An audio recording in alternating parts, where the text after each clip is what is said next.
Grand Rising, good people. Let me move this TV. Guess I should put it on.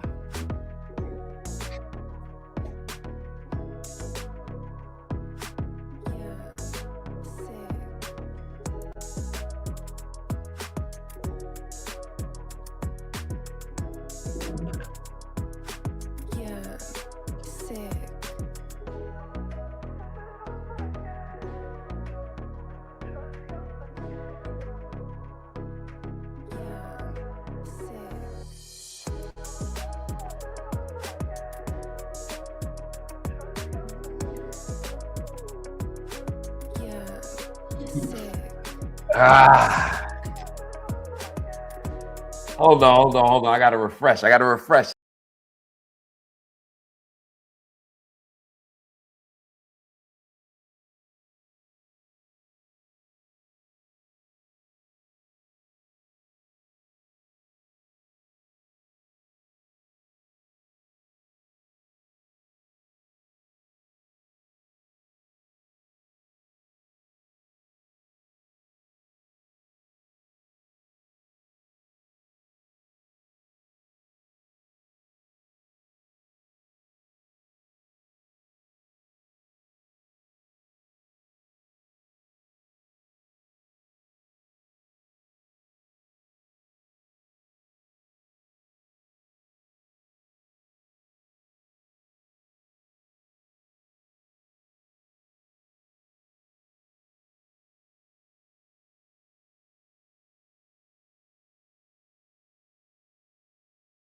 So y'all weren't hearing me that whole time?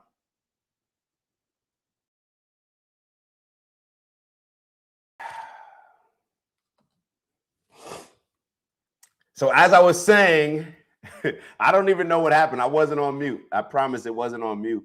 But for some reason, well, it was on mute, but I didn't have it clicked on mute, how sometimes I typically do. But we'll do all of that again. And just so y'all know, so when I come into the show, I can't see the latest comments because I go all the way to the top to see who tapped in bright and early. But my dad just called me, so obviously I knew that was wrong. But we got a whole bunch of stuff to go through.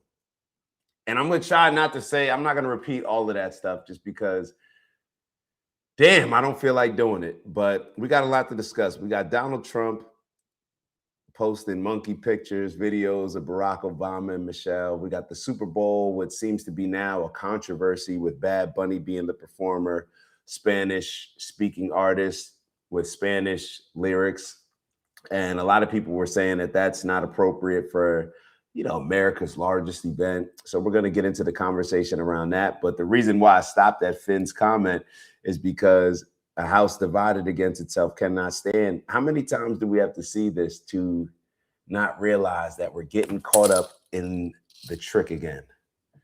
We're getting caught up in the trick again. And how many times do we need to hear, see, and learn how they're finessing us and how the powers that be, and it's not even, you know what, we can't even keep blaming the powers that be. It's almost like blaming a enemy that we don't even know that's there. We need to just put more accountability on ourselves. How many times are we going to fall for this? How many times are we going to fall for this? Getting divided, getting played, and all for certain people's benefits, but to our detriment. We keep getting caught up in these things. And the reason why I highlighted Commandos, I was trying to make a little joke. I thought y'all were laughing with me. I guess y'all weren't. But Commando, is this one of those bots? Is this one of the, BK would say, bro, you're talking to a bot. I like the energy that you came in with, Commando. So I don't think you're a bot, but we were kind of going back and forth with how you can kind of decipher between the two. But neither here nor there. Let's keep it moving. If you want to go fast, go alone. If you want to go far, go together. Finn, once again. Finn is in my brain, man. Finn is always in my brain, always on the same time.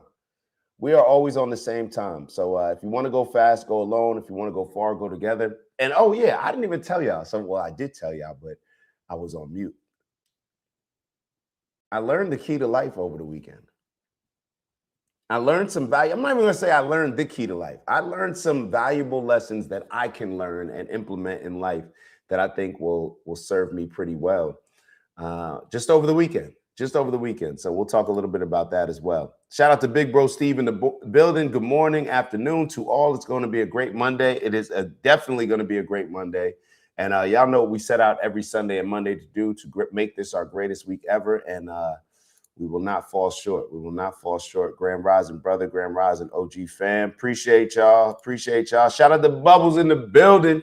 Good morning, everyone. Hope you all had a good weekend. Who had the Seahawks winning? Who had the Patriots? Who's upset? Who's happy today? I feel like this was one of those Super Bowls where the majority of Americans are kind of just, we're not really rooting for anybody. We don't really, if anything, we just hate the Patriots. Do people still hate the Patriots? I feel like people don't still hate the Patriots with Bill Belichick and Brady going. I feel like there's not that same level of hatred that used to be there for the Patriots, but maybe it was. But I just saw this as one of those more friendlier games where it wasn't as much of a rivalry or didn't have like the type of fans that it would, maybe lead to some excitement. But it just seemed like everybody was just watching for a good game.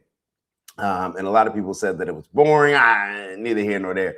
A lot of people, I'm hearing certain people call it the Benito Bowl. I'm like, what is the Benito Bowl? So apparently there was a large group of people that were just watching the Super Bowl for the halftime show. And they're going to make it seem like it was a big deal just because this one was Bad Bunny. But I feel like that's the case every single year when it comes to the Super Bowl artists. There's always going to be that group that's just watching for the halftime show, Maya and her friends. All right, let's keep it going. Shout out to Phyllis in the building. Good morning, podcast people from San Diego, California. Grand Rising, Phyllis, tapping in bright and early. I think I'm official. I don't even think I was jet lagged.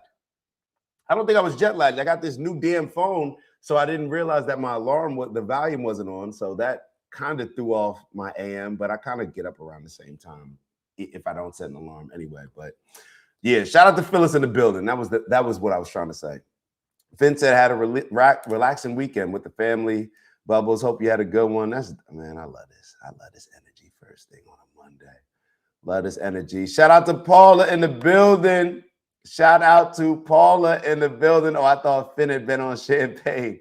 That reminds me of Finn's one of Finn's photos that he's got up. I think he's drinking some champagne. That reminded me of that. Shout out to Vons in the building. Vons with the new name. new app. Morning we had a ball dancing and betting football last night. Oh, that's dope, bro. That's dope. Who'd you bet on? Who'd you bet on? I was watching it with my boy Matt down here. I don't know how people put this type of money on games, but he put like a good amount of money on the Seahawks winning. And the thing about it is, not only did they have to win, but they also had to score a combined 40 points. And it was looking rough the first half. But he was sitting here chilling, and I guess he got a little bit of bread, but it's just not worth it for me doing all the betting. I can't get into it. I'm cool with what I got. I don't need to. I'm not cool with losing it. Nah, not right now. But to each their own. Maybe that will be dope. Hold up. Commando coming in. I would love to join you and give a great support as a loyal fan, man. Success will surely come your way. Add me on Discord. Oh, man. I think, Commando, you had my heart warm until they add me on Discord, because BK said that's the that's the sign that it's a bot. So now I'm seeing all the mic checks. All right. Damn. Maya's gonna get an earful after this show. The fact that I was on for about 5 minutes without having my audio on, that's a problem. That is a problem. But we shall talk about that later. Shout out to Slim in the building. Shout out to Slim. Shout out to Alex in the building, man. All right, y'all let me know that we can hear y'all now. All right, so now I got to switch it up. I promise y'all it was not on mute. I don't know what the issue was, but it is what it is. Let's see. Our government wants to keep us divided. That is a fact, 100%. It's a fact. And see, now I'm forgetting whether I said this already. I think I said it already, so I'm not going to elaborate on it too much. But yeah, it's on us. We got to figure that out. We have to figure that out. And I think a lot of these conversations with the Super Bowl, it can make it, see, they distract us and cause so much chaos. They make it very easy for us, in my opinion, to want to be divided or to feel like that's the best option for us to be divided. So there's a lot that goes into that I think we play a role in. And perhaps that's the, maybe the obvious thing to say, but people don't necessarily pay attention to it the most. But we have to figure out a way to not get caught up in this. And I guess we'll start off. I don't even know what we're going to start off with, but let me make sure I got everybody. And then I'm leaning towards starting off with this Bad Bunny conversation. Shout out to Steve Jackson in the building. Sports Ball. Do you like the trans cheerleaders or something? I don't know. I don't know. To each their own. There were trans cheerleaders at the game or something. Did I miss something? Maybe I wasn't watching the game that close. It's funny what some people pay attention. Nah, let me stop. But was that a thing last night at the game? I don't know. Finn said I was rooting for the evil empire. It's a New England thing, LOL. All right, so this is the thing. So from Jersey, I feel like you can't you're not really supposed to root for Boston sports, but there is a soft spot, I think, that we create for Patriots, and not because of the Jets, but most of Jersey is not Jets fans. Mostly it's a Giants state, or Philly down in South Jersey, but that's not Jersey. But I feel like because the Giants beat the Patriots twice in the Super Bowl, it's kind of like, let them go get one. We're not really in this sport. Now, if it's any other sport, Boston, whether it's the Celtics, whether it's probably even hockey with the Bruins, the Red Sox for sure. Y'all know that's rivalry time, but I never bet against New England. And if I had to, I find myself rooting for New England? Maybe because they were the underdog. I don't know. But yeah, Slim said the NFL is a joke. Grand Rising, Boogie Boog. Shout out to Boog in the building. Shout out to Mark. You can't stop it. You can't stop it. Well, and I assume that you're talking about us continuing to allow ourselves to be divided, because that's kind of how I'm phrasing it right now. We cannot stop them, what they do. We cannot stop. Well, actually, we can stop it by feeding into it. And this is actually, it's funny that you mentioned this, Mark, because I was having this thought yesterday in my mind with a lot of these things that we find ourselves getting caught up in. and getting divided with, a lot of these things end up blowing up bigger when you go against it so hard. Like take like a Don Lemon situation. Like Don Lemon would have continued to be not as relevant as he was when he was on TV. I think a lot of people would acknowledge. He would have continued to be that, but now that you go after him, it's like now he gets a bigger voice. Nobody was waiting outside of court steps to hear what Don Lemon said. Don Lemon was the person who was waiting outside trying to listen to what somebody else said. But now when you feed into these things even more, you make what you allegedly wanted or you gave the appearance that you wanted to make smaller. But I think we're realizing that a lot of these people, even though they're on the opposite side, they play together. They play in this thing together. They're in a movie together. This is WWE. So I think there are some ways for us to maybe stop it or at least slow it down. We don't know if it'll stop it because we haven't tried it. But perhaps not giving a lot of these things attention, perhaps not getting caught up in, oh my God, this movement, that movement. Maybe it will help to, kind of just dim it down on its own, just by not talking about it. Maybe taking some of the wise words from who came on? Who did we just have on? Wow, I'm drawing a blank on my guy. Morgan Freeman. I almost drew a blank. When Morgan Freeman was like, how do you stop racism? Just stop talking about it. Stop referring to me as black. Stop referring to that guy as white. Stop using race to be the number one thing that we're using to describe people. So we'll have to see. We'll have to see. Seahawks defense was just nasty. I agree. Football, beer, and above all gambling filled up the horizon of their minds. To keep them in control was not difficult. George Orwell. So I think I saw Finn post this earlier. And I had it on the screen. Let me see if I have it somewhere over here. Because I saw you post. I'm not even sure if actually you posted it now that I'm thinking about it. But I saw somebody post something. Here it is. Let me just pull it on the screen. Let me pull it up. It was Finn. I know it was Finn. All right, so let me see. So Finn posted this on the screen. Or I saved it. Hold on, big bro. I didn't know it was you, or else I would have given it a like. The elites don't fear angry people. They fear awake people. They sell distractions and call it freedom. Football, beer, and above all, gambling filled up the horizon of our minds. To keep them in control was not difficult. Hard to argue with that. Very hard to argue with that. Very hard to argue with that. And that's the thing, man. It's the worst part is when they're using the distraction to filter in more chaos, to filter in more division. Because I go back and forth on these distractions, especially when it comes to sports. We know what it's doing. It's here to confuse us. It's here to, give us some sort of entertainment. So therefore, we won't be complaining about some of the things that are going on in the world. Is that a good thing?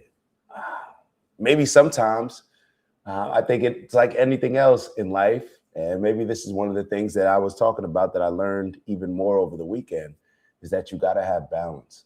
You got to have balance. So let's actually start off with, before we get into, some of the feelings that I was having over the weekend, with going out. Maya and I went out to Napa. Then we went out to San Fran. Didn't stay for the game, but just a couple events that we were doing with a couple former teammates of mine. So that was dope. But before we get into that and some of the meaning of life, maybe we'll cover that towards the end. Let's get into some of the Super Bowl conversation and see where things go from there. All right, so let me pull this up on the screen.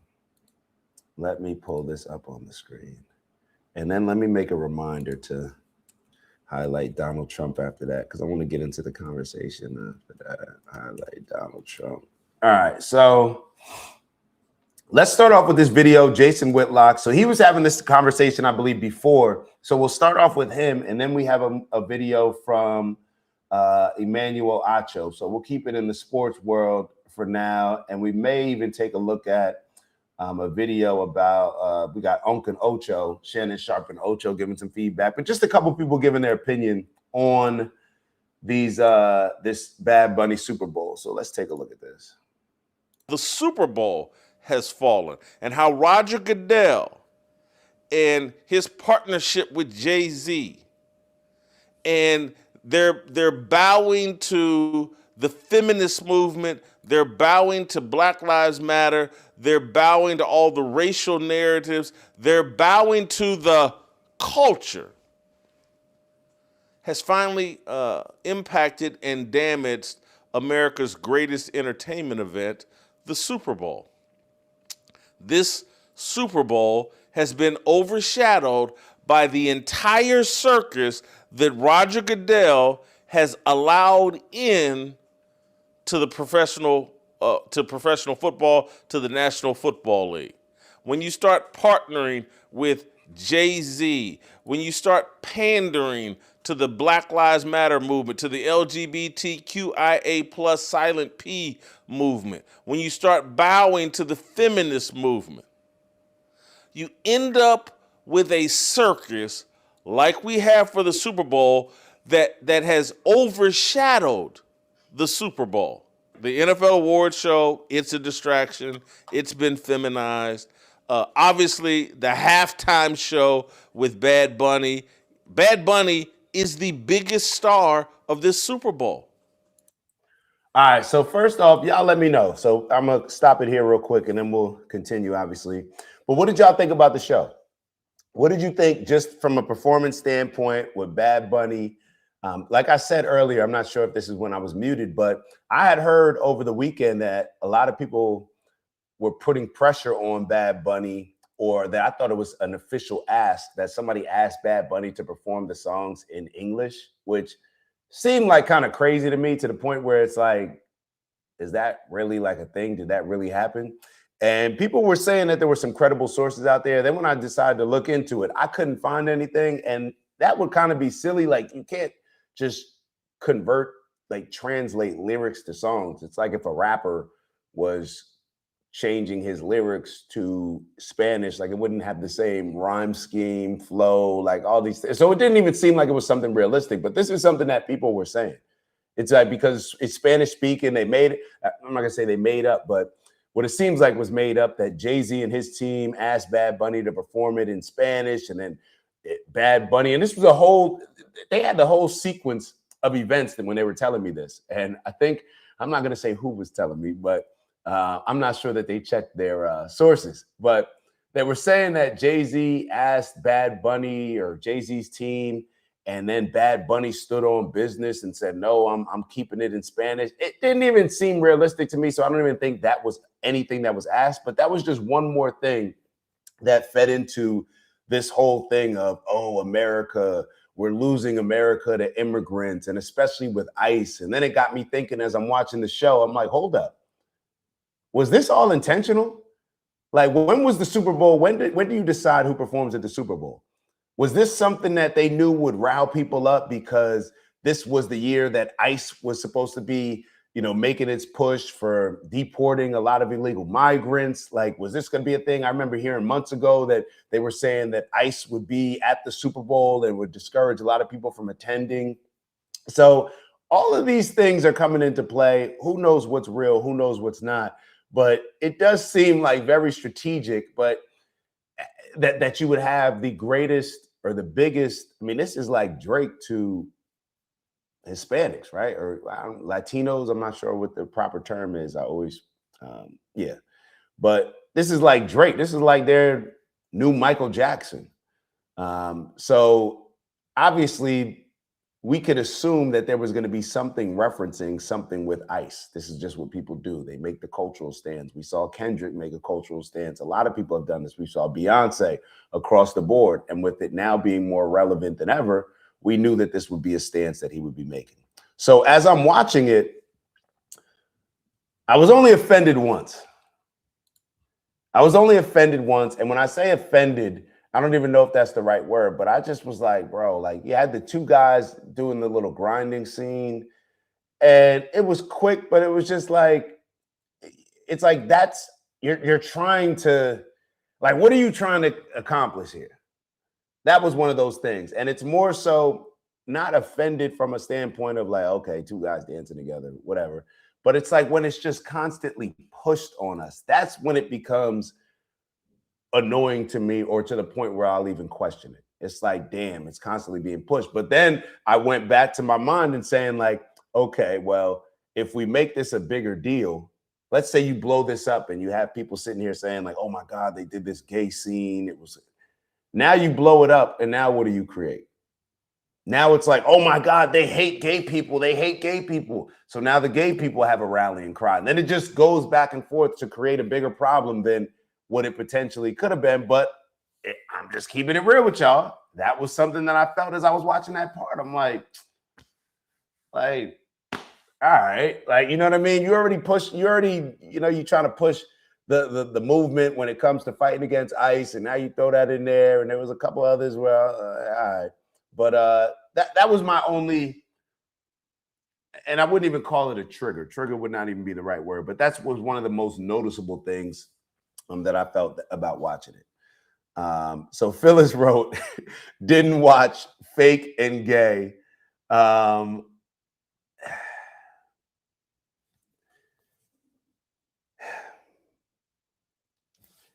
looking at Finn Wright. It's just been hijacked as a distraction tool. I love the sport, not the entertainment side. When it comes to the Super Bowl, wasn't the Super Bowl always big as far as having a halftime show? Like, wasn't it always about like the commercials and the halftime show outside of people that just watch it because it's football? Like, that's why it's kind of the most watched event, because it's not just football. If it was just football, then it probably wouldn't be as big as it is now, as commercialized, a lot of people will say. Like, part of commercializing it was making it about who's the Super Bowl performer, because now everybody has a reason to watch. There's some people that pay closer attention to the commercials. There's people that turn off the game volume and put on the volume when the commercials are on, and there's people that do the opposite. There's people that will lean into just the Super Bowl performer and don't care anything about anything else. There's people right now that are going on and YouTube and Googling, or will replay the Bad Bunny performance more than they even care about the highlights of the game. That's just, it's a reality. So when it comes to the Super Bowl, was it always about that? Like, wasn't that kind of always about it? I want to just give proper questions, not even pushback, because I'm not pushing back. But it definitely has. If you have the most watched thing in the world, then I think one thing that all of us can be assured is that they're going to have distractions in there. It's going to be used as a distraction tool, 100%. Now, let me ask y'all this. Was the Super Bowl performance a good distraction? Was it really highlighting the fact that America is all of these different cultures? I can definitely understand how people would have an issue with just being in Spanish, because not a lot of people can understand it, which made me actually think, like, is actually, let me look this up, because when you have like Puerto Rico, let's say, is Spanish the official language in Puerto Rico? I want to know if things have to be in English. Like, are street signs in English in Puerto Rico? So it says, yes, Spanish is an official language in Puerto Rico, and its primary dominant language used in daily life, government, media, and culture. Hold on. Are street signs in Spanish? And I guess, wait, well, can a name really be in Spanish? Yeah, I guess so. So it says, yes, street signs are primarily in Spanish. So I thought that was interesting, because obviously in America, with there being an official, English being, I believe, the official language, I'm not really sure how exactly that works. But with Puerto Rico being a territory, I can see people being upset with it being in Spanish. If I'm just being real, I can see people being upset. You're not going to be able to understand it. That's why I don't go to, like, if I went to a Spanish concert, I would be sitting there a bit confused. I like some of the music, like some of the bops. I actually like a couple of the like my favorite Bad Bunny song. He didn't play, but it's all in Spanish, and I still rock with it, to the point where I remember rocking with it, having no idea what they're talking about. And my homegirl, she was like, "Yeah, you know what they talking about?" And then they told me what they were talking about in the song, and I was like, "All right, well, I still rock with the song. I may play it like pick and choose who I'm playing it around, but I definitely rock with it. But yeah, these are just some of the thoughts that were coming to mind. Let's see. Bubble said people are saying America first, then bring on someone who isn't even American. But isn't Bad Bunny American? Hold on, isn't he Puerto Rican? Hold up, Howie. Hold up. Is Bad Bunny from Puerto Rico? Hold on.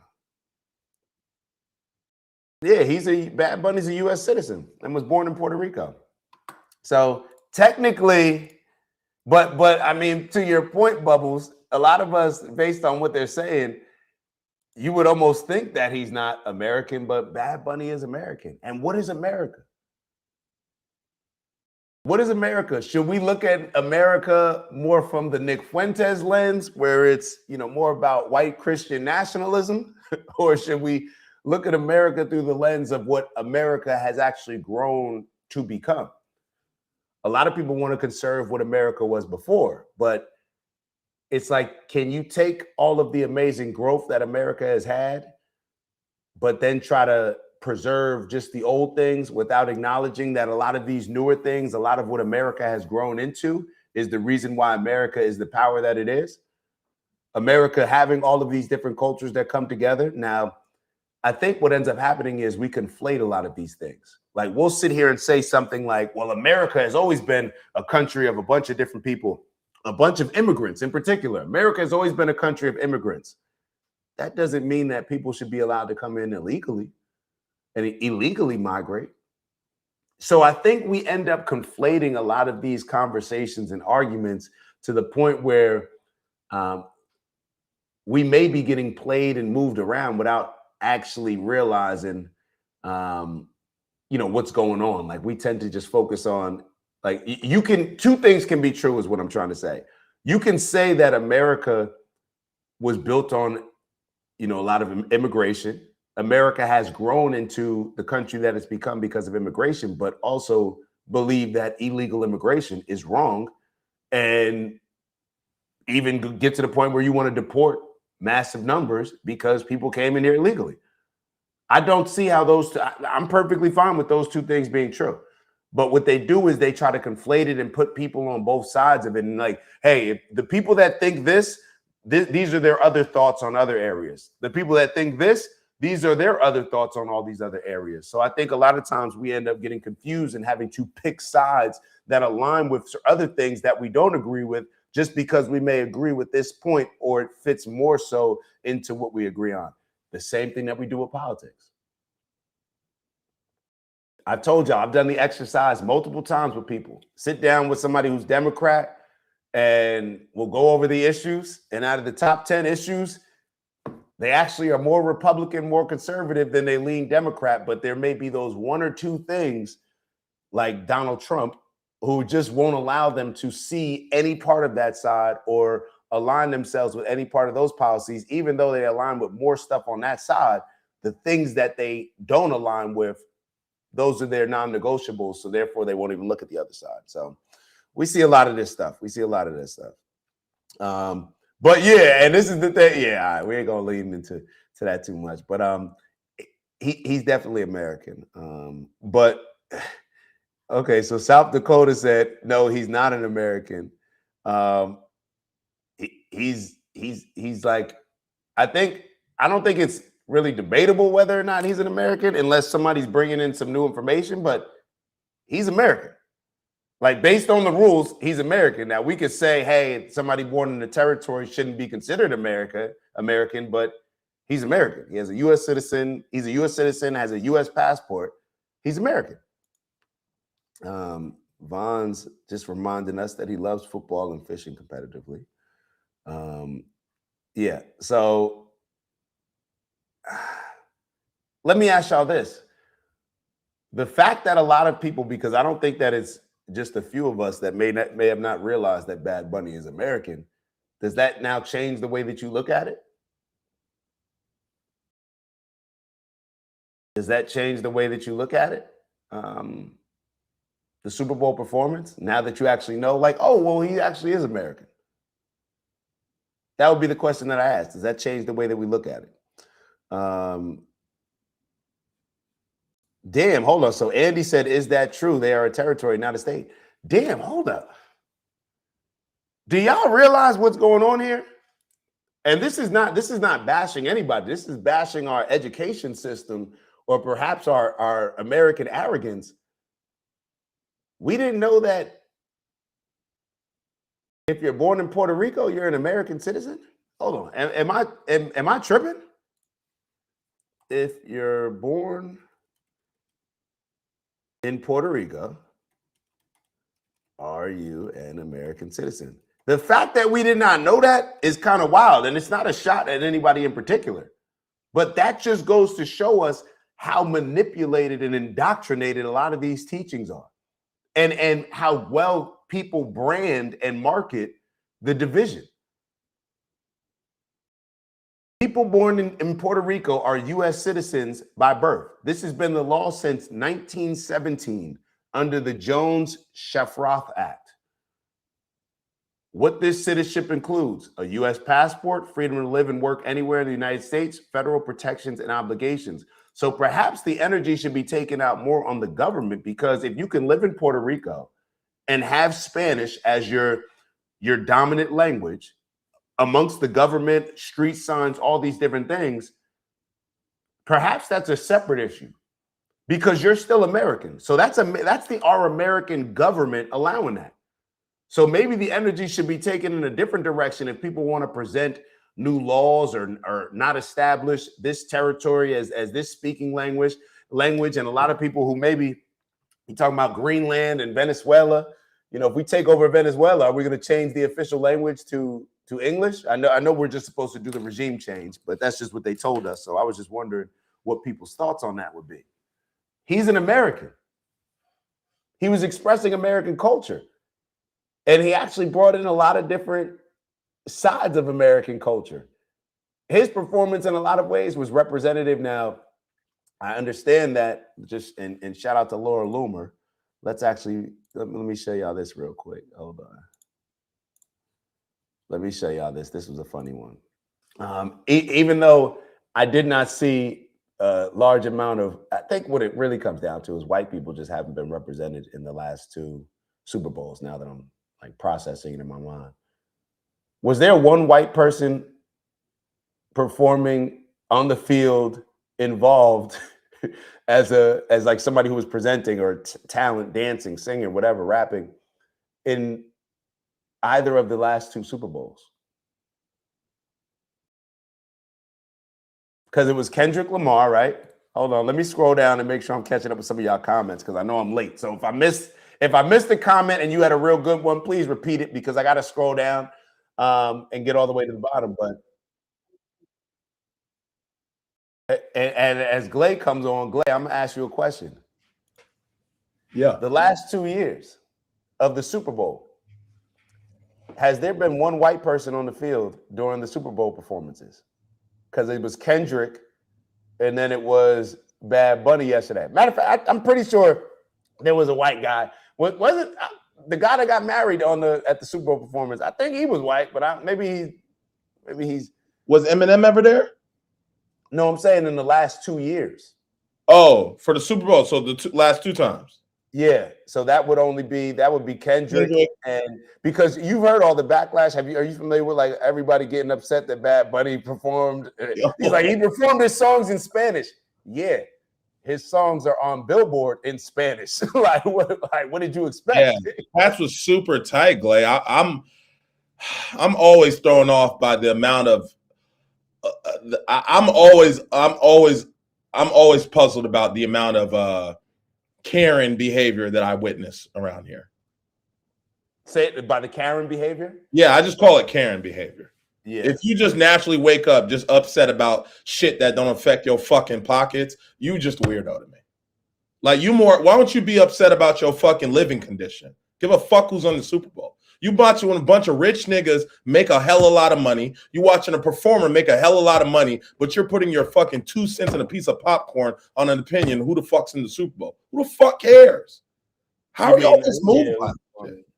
I don't get it. Like, I'm just never been infatuated with sports and entertainment this way. I'm just when you say don't be fans, I don't know how to get them to stop. Yeah. They're out of control. And see, the worst part about it is, like there's real football fans, and then there's people that are just looking at this as an opportunity to make a political stance. I mean, look at what I have on the screen. Laura Loomer. She wrote Illegal Aliens. She is insane, by the way. I think most people are familiar with Laura Loomer. Are you familiar with Laura Loomer? That's not that Texas broad, is it? The Texas Chainsaw? No, it's the Oh no. Purge. I thought you meant the Texas Chainsaw mask with the Purge mask that everybody says she looks like. Oh, you talking about that Spanish lady from Oh yeah, I'm talking about the lady that be lighting the Qurans on fire. Yo, I know who you talking about. I thought you were saying is that the Purge face lady. Oh, because that's the space you was already in. Yo, no. A lot of people say that Yeah. like I see mask it. or whatever. I'm seeing it. I'm seeing the energy. Yeah, but neither here nor there. I thought that's what you were saying. But she wrote that illegal aliens and Latin hookers twerking at the Super Bowl. Not a single white person or English translation at the Super Bowl. This isn't white enough for me. Can't even watch a Super Bowl anymore because immigrants have literally ruined everything. So now Jewish people white. This one did it for me. Now Jewish people white. And here I was over here defending the Jews. Like, damn, the Jews don't even give a fuck. Bro, now Jewish people are white. This is when you can just take a step back and not be too far into it. And just see how everybody's trying to use it. It's like, hold up. Y'all aren't white when it's time to align with the black victimhood.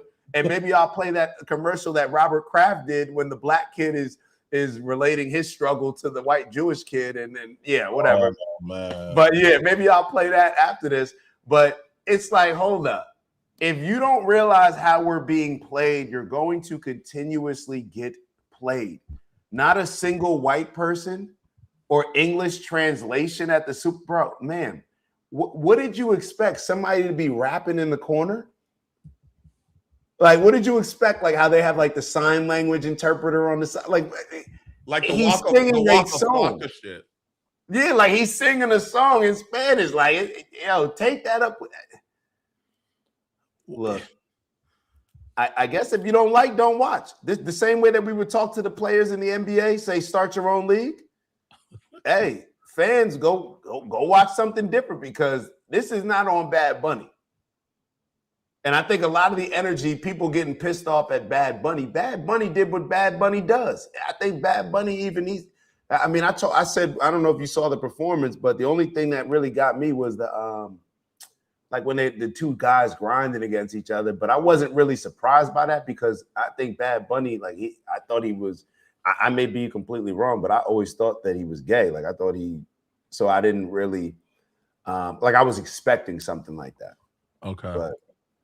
But yeah. But so now we're having a conversation because a lot of people were saying before you jumped on that, he's not even American. Like he's not American. And then because people didn't realize if you're born in Puerto Rico, you're still American. Yeah. So it's a legit thought based on everything that we're seeing. You know what I'm saying? But I attributed that more to our American arrogance. Huh? Oh, I was gonna say the school system. Yeah, that's what I said. I said literally, the school system and American arrogance, because that's probably something that we should know. Like I'm talking about myself too. Like I had to double check it and I'm pretty sure that he's American. Like hold on, I'm about to say something crazy. But hold on, but Andy brought up a great point. Do Puerto Ricans vote? I don't think that they vote in American elections. I don't think they vote, and that's just me going off on. Let me see. Here's how voting works. Residents of Puerto Rico cannot vote in U.S. presidential general elections. Hold up, this sounds like taxation without representation is tyranny. Hold up, do they pay taxes? No, they don't pay taxes. Yes, Puerto Ricans do pay taxes, but not the same way mainland U.S. residents do. This is where the confusion usually starts. if you live in Puerto Rico, no federal income tax on income earned. That's why a lot of people, I guess, moving to Puerto Rico. That's what I was remember because the dude, Logan Paul or whatever, the brother, the boxer, he moved to Puerto Rico for that. He said that. Go ahead. No, that was it. But that's only federal income tax. So they don't pay taxes on their income. They still pay taxes. They still do other federal taxes, including Social Security, Medicare, payroll, customs and excise taxes. So it's not no federal taxes. It's just no federal income tax. Okay. And what is Miami? Miami is what? Or Miami Florida? is no. I think Miami's just no federal. Hold on. What is Miami's tax structure as far as federal income? Let's see. If you live in Miami, you do pay federal tax. It's the same federal system anywhere. No state. No state. Yeah. Okay. So Miami Florida. is no state. Yeah. So you pay that's why you move there for the state. Okay. Boom. All right. That makes sense. Yeah. Gotcha. So hold on. So Puerto Rico, you actually do pay. Hold up. Ain't no way they paying more taxes in Puerto Rico.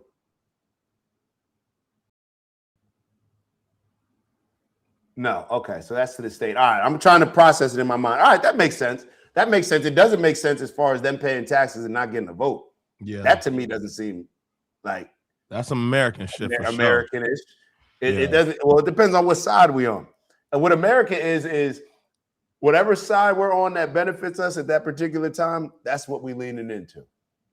So if you on that side when it's beneficial for us, cool. If you're not, deal with it. But yeah, I didn't know about any of this. I did not know. Okay. I did not know. But I think what people are pretty much really upset about is, you're not good. Yeah, you good. You can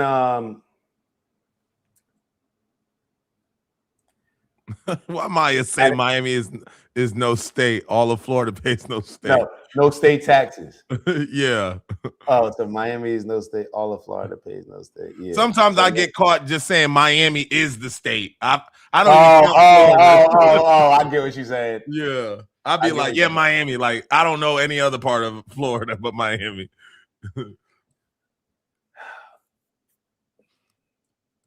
Yeah, having a performance with the last. Hold on, who was before Kendrick Lamar? Wasn't it Eminem? Who was before? Who were the last? Hold on, let me just get a list. Who were the last Super Bowl performers?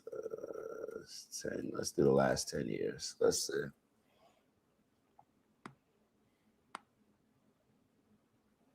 So it was Bad Bunny, Kendrick Lamar, Usher, Okay, Rihanna, Dr. Dre. So that's when you saw Eminem. Okay, brought him out. 50 Cent. Was 50 Cent anytime? That was the same one. Oh, okay, got you. That was all one Yeah. stage. Okay. The Weeknd was before that. Shakira and Jennifer Lopez. Damn, there hasn't been a white headliner since 2019. Who did they want? Taylor Swift? That was Maroon 5. Hold up. So this is the issue, bro.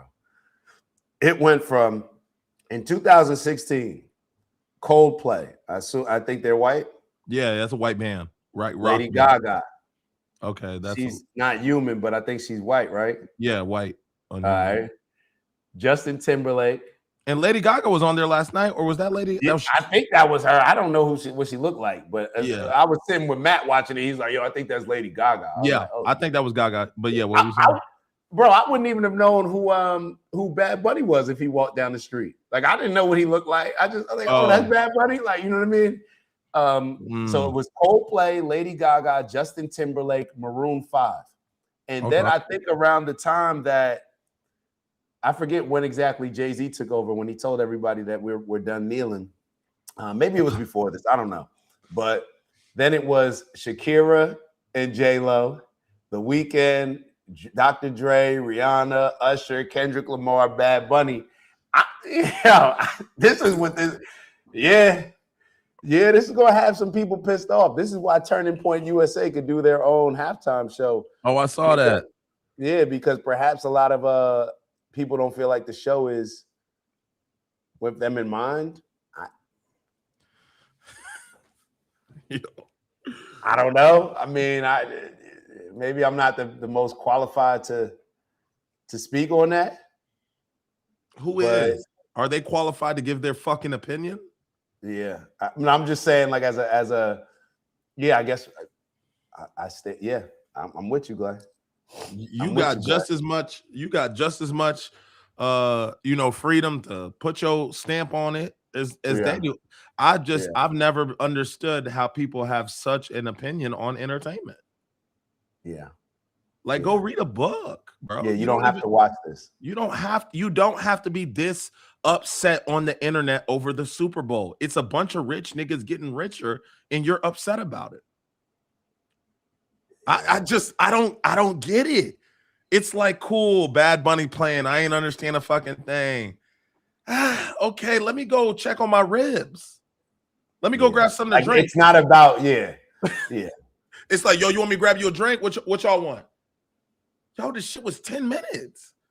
Let him, he get his little money. Cool, I'm hating. I ain't get mine. He making money. I'm watching it. This shit already a play. I'm already not fucking with this shit. Just off the strength, grown ass niggas running around counting their pesos up, and I'm broke as nah, bro. You know what I mean? So let me get back to what I need to be focused on anyway, which is what the hell bro, it's entertainment. You don't get to pick. Like, it's just so Karen-ish to me that people think they can fucking tell everybody what to do, how to do it, when to do it. This is the problem I have with freedom of speech, Dak. I'm gonna go back to that conversation we had a couple months ago. This is the problem I got with it. I don't believe everybody should be allowed to say shit. I don't know what it is that needs to be solved, but I got a problem with everybody having an opinion. I just got a problem with it. Shut the fuck up. Like, take away their social media. If you don't make a certain amount of money or you haven't graduated, I don't know what we need to do. We need to put a clearance on when you are publicly allowed to speak. That's what they do, Glenn. Oh, okay. Keep going. I mean, think about it. What you're saying you're saying it in one way. That's what they do with censorship. Okay. During 2020, that's who they tried to censor. Any doctor, but they just did it they just did it however they did it. Okay. If you're a doctor that doesn't agree with this vaccine, we're censoring you.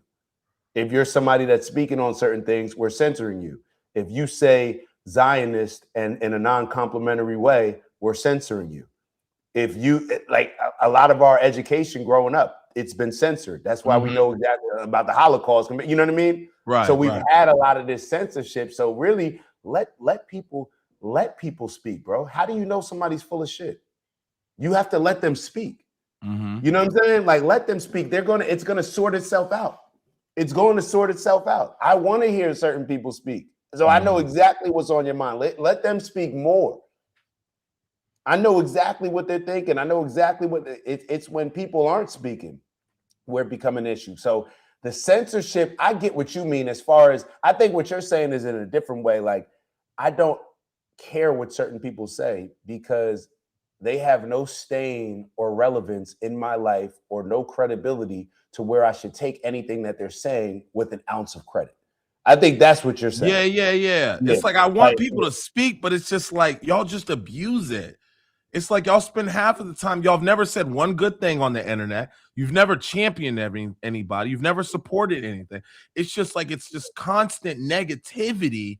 It's constant bashing someone. It's constant, like, you take this opportunity to always voice something that has to, like, I don't know. It's just like I feel like majority's people are never even with how they speak when it comes to the net. They just have nothing ever positive to say.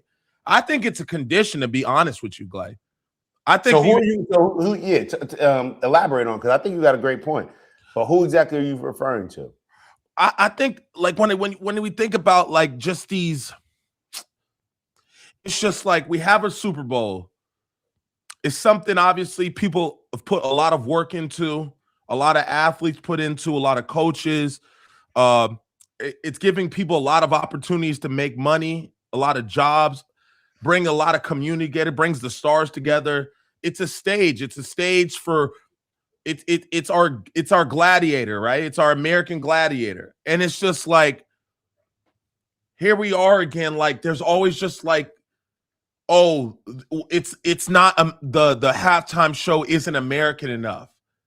It's like, damn, nigga, fuck, like what the fuck? Like, nobody had a problem when Shakira was up there, but because emotions are high, Trump's in office, it's a lot of turning point energy, it's a lot of left versus right energy. Like, even the game, we can't even fucking just relax and watch. Like, y'all don't even critique the play. Y'all not even analyzing and critiquing the performance of the football anymore. Yeah. This Super Bowl has become more political. I forgot who played. We're not even watching it no more. I'm not even watching the games no more. When I was a kid, we would stay up late to watch the game. Y'all have turned this shit into this voice of opinion. I don't remember being a little kid and hearing about who the fuck was at halftime or not. I'm just here for the bowl with my boys. Where the chips at? Now look, it's a bunch of angry people talking about some, well, I'm going to watch Turning Point. And it's just like, I don't know. I just feel like as a whole, we're just completely lost ourselves. This divide, we continue to pass down this ridiculous ass divide. Children are thinking it's so normal for people to be arguing about who's speaking about the halftime show. Bad Bunny ain't done shit to me. Fuck, I'm hating on him about. Mm-hmm. If they call me to do the halftime show, I ain't sung no songs, but shit, I'm there. Like, what's the beef? Like, cool, he got picked this year. Like, just let it, nigga. He's a billboarding superstar, global. Yeah. Like, he from Puerto Rico. Like, damn, niggas gotta like, he has to be a certain color. It's got to be like, cool, it's in Spanish, bro. I didn't understand no words. I knew some of those beats though, like dun dun dun. Like, you know, I can get my salsa on, but cool, I ain't understand the lyric. Bro, shout out to the Latin community. Y'all got y'all mans on the stage. I see y'all representing. Yeah, I'm hype. I'm good. I'm glad to see this shit. Cool. We didn't. Nobody. There wasn't a rapper up there. Cool. I'm not tripping. Let the Spanish people get their vibes off. Why I gotta hate when I'm not the person making the last game winning shot? Why can't nobody else make it? This was his year. It was the Spanish people year. Okay, it's up. Shout out to them. Do the Spanish people not contribute to a lot of American success? I don't see a lot of these homes being built, and I ain't seeing niggas out there. They do a lot of support. A lot of Spanish people, they are the backbone. They provide a lot of backbone to a lot of the industries that a lot of us people don't seem to want to go to. Why are we doing it like this? It just seems bad, bro. And then when I got a homeboy who flips houses in Cali, right? And his whole entire team, his project team, his contractors are all Hispanic. He throws them a monthly party where they bring their family, their kids at the house, and he buys them food, drinks, gets the grill out, gets the meats out, and he throws them a party because he's just so appreciative for him being so successful, making so much money. Dog, they don't ask for much. If they got the Super Bowl, let them get them their rocks off. Like that, man. They deserve that, bro. I don't know why I gotta make, it's not American. Since when am I gonna look at somebody Hispanic and say they not American? It's giving you a little racist, bro. Let them get their little salsa on. I'm not tripping. They don't even like this ain't like, I don't know, man. It just drives me crazy that y'all can see another culture. Like, I'm starting to get confused about what American means, because the way we keep presenting it here, it keeps seeming to be like it's either needs to be white is right, or it needs to be, whatever rappers talking about killing, spinning. Like, y'all didn't have no problems with all these rappers getting up there talking about they gonna kill niggas. Y'all ain't got no problem going to all these black rappers. And when I look into the sea of the concerts, and when I go to all these concerts, when we look at these concerts in Miami and all these Rolling Louds, it's like, I don't get it. Andy, I don't know what you talking about. This is an L take, BK. What's an L take? You can't let Bad Bunny get his shit off? Y'all niggas is that upset? Why are you pressed? You're not on the field. Nigga, go grab a hot dog and sit your ass down. I just don't get it. Like, yeah, it's change, bro. Change is gonna be uncomfortable, and it's one of those things where it's almost like, perhaps like, look at America like a company, like where there's a company where you need to compete. You're trying to become the best company that you can become. You need people that maybe don't do what you do. So you have to hire other people to make your company better. So when you're bringing on other people to the company, the culture is not just determined by you and who were the first 4 people to start at the company, but you need these other people to come on and take your company to the next level. So every time you're taking your company to the next level, you're also, people could look at, you're shifting the culture, because you're bringing in all these people that do things outside of what you do, and you're bringing in different perspectives that help your company grow, see things differently. That's the positive benefit of diversity. Then when it comes to, let's say, how you're entertaining, or you look up and your culture is maybe a lot different than what you started, what's the culture of your team? What is America? Is America just the Europeans that came over here and fought in the Revolutionary War? Or is America what America looks like right now? If you walk down the street of San Francisco, New York, major cities, Miami, Chicago, what is America to a lot of people? So I think that's just the struggle of people trying to hold on to their perception of America being exactly what they've always known it as. And if we're just being real, to a lot of white people, that's going to be white, European, Christian. That's going to be the foundation of what America is to a lot of people. So anytime that people feel threatened to that, or a threat to that foundation, it's going to be an issue. People are going to make it more than what it is in a lot of ways. I mean, yeah, we're sitting here. Just think about it from this standpoint. And Andy, you can have whatever opinion on BK's take. It is what it is, but you also got to keep in mind, you didn't know that Bad Bunny was American before this conversation. So it's like, we can all formulate these opinions, but do we have the right proper context, or are we being led by whatever our agenda is to see things in a way that benefits only that agenda? Like, we got on here confidently. There were like 3 or 4 people on here confidently saying that Bad Bunny's not American. And it's like, so clearly you've had this conversation with other people, I'm assuming, in your life, maybe, your friends, your family, and everybody was under the understanding that Bad Bunny was not American. Like, that never even came up because you're so focused on a lot of the other things. So we see how this can cloud our judgment in a lot of areas and blind us to a lot of things. Here we're having a conversation and having all these complaints. There was a terrible Super Bowl. We got this Spanish dude. He's not American, but we leave out the fact that, oh, wait, he is American. That's a tough argument to know he's American and still argue.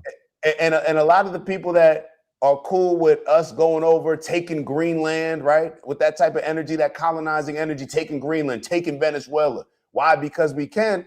Okay, well, we took Puerto Rico, and now Puerto Rico's ours. And now when you're born in Puerto Rico, you're an American. You can't have it both ways.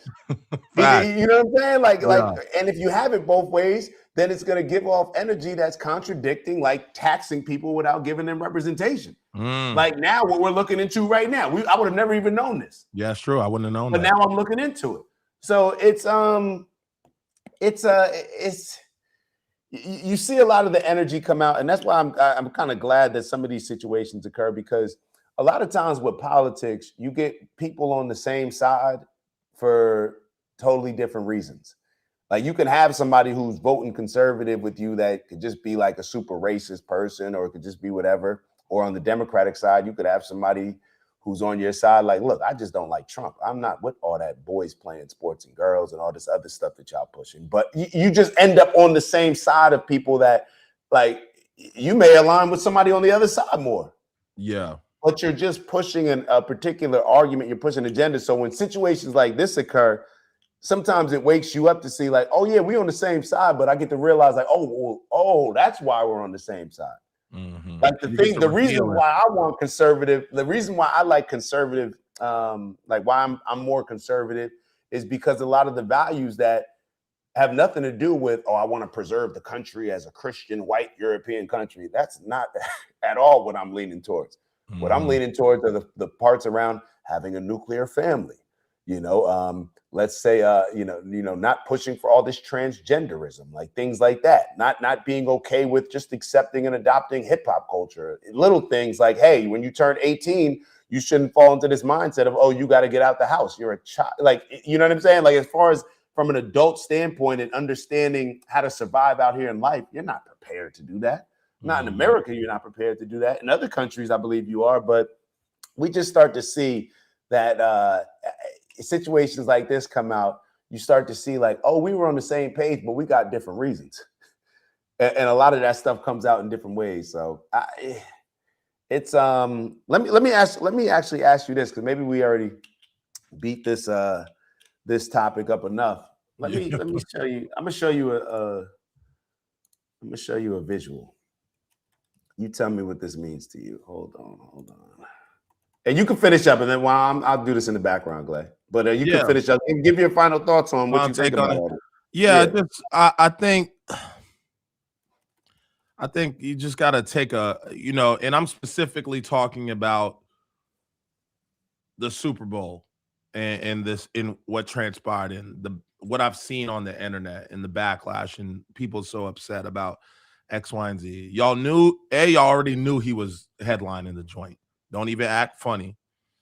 Y'all tuned in. Y'all knew he was headlining. Y'all still watched it. You still supported the game. All that going on, and it's just like I don't know, man. Maybe I'm blessed enough to not be, to allow others from different, like, bro. Nothing makes me happier than just seeing everything kind of work together, different cultures, different backgrounds, different ethnicities. Like, I'm a huge fan of that, and maybe that's the problem. But like Dak said, depending on why you choose to be conservative, can be different than maybe somebody else. And so your position of why you're a conservative may be completely different than mine. But I don't want no transgender push neither. Keep the boys where the boys be. But when it comes to mixing this thing up and letting people, bro, I'm excited to learn, to see different cultures, to hear different cultures, to like, this was a win to me. This was a win for America. And if you feel otherwise, then I guess that's going to be your take, but your broke ass can shut the fuck up anyway. All right, moving on. All right. I was gonna shoot, you just triggered something with damn, I forgot what I was gonna say in response to but you made that was a point that you made. But yeah. Oh, this is what I was gonna say. It's when you're the founder of the company,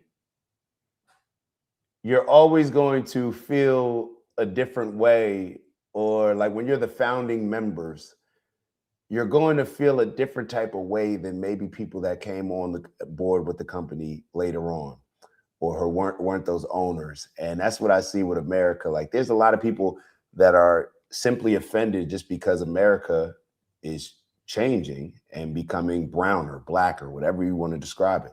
That is scary for a lot of people. And even when I hear like a Fuentes speak, when he's fighting for white disaffected young white men, saying that they're losing the country, that when he's pushing for white Christian nationalists, these type of things, it's all based out of fear. So a lot of these things are coming out of fear. People are looking at the country. People are looking at the Super, and the Super Bowl is just a reflection of that. It's just something else that now on a bigger stage we're seeing. Oh, our country is not our country anymore, and it has changed. Mm-hmm. Now you can embrace the change, you can embrace the diversity, or you can put yourself in a position where, you know, maybe your anger should be taken out on other people because this country, and this may be the argument with the elites, but the reason why illegal migrants are here is because the elites want illegal migrants here. Get their shit off. Yeah, like this is, let's be very clear. We can sit here and listen to politicians say whatever they want. There would not be there wouldn't have been 10 million migrants come here illegally if the elites didn't want them to come here. Mm-hmm. This is very simple. No difference than Miriam Adelson giving Donald Trump a check and saying, "Yeah, we need your support when it comes to this genocide with Gaza," and he's going to do it because she gave him $250 million. Damn, it's 250. I thought it was 150. Or maybe it was 150. Maybe it was 150. 250 sound even crazier. Hold on. Let's double check that. Hold on, we'll double check that.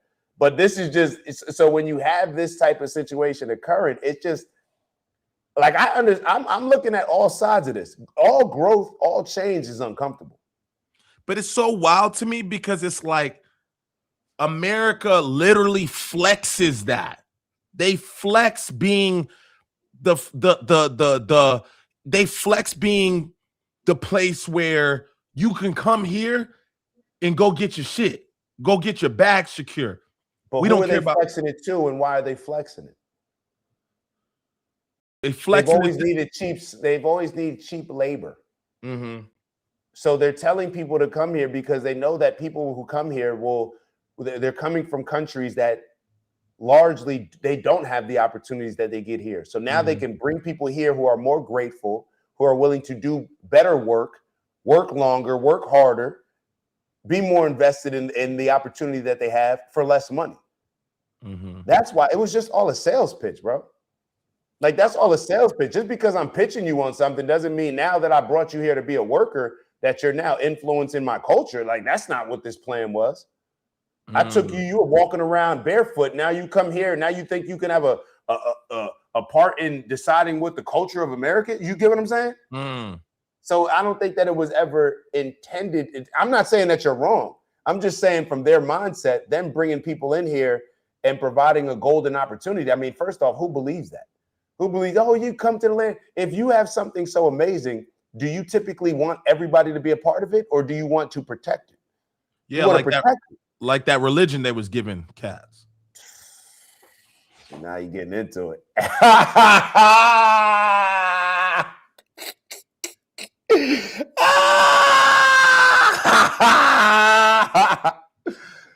so what I'm saying is when you have something so valuable, you don't want people to even be aware of it unless you're benefiting from it in a selfish way.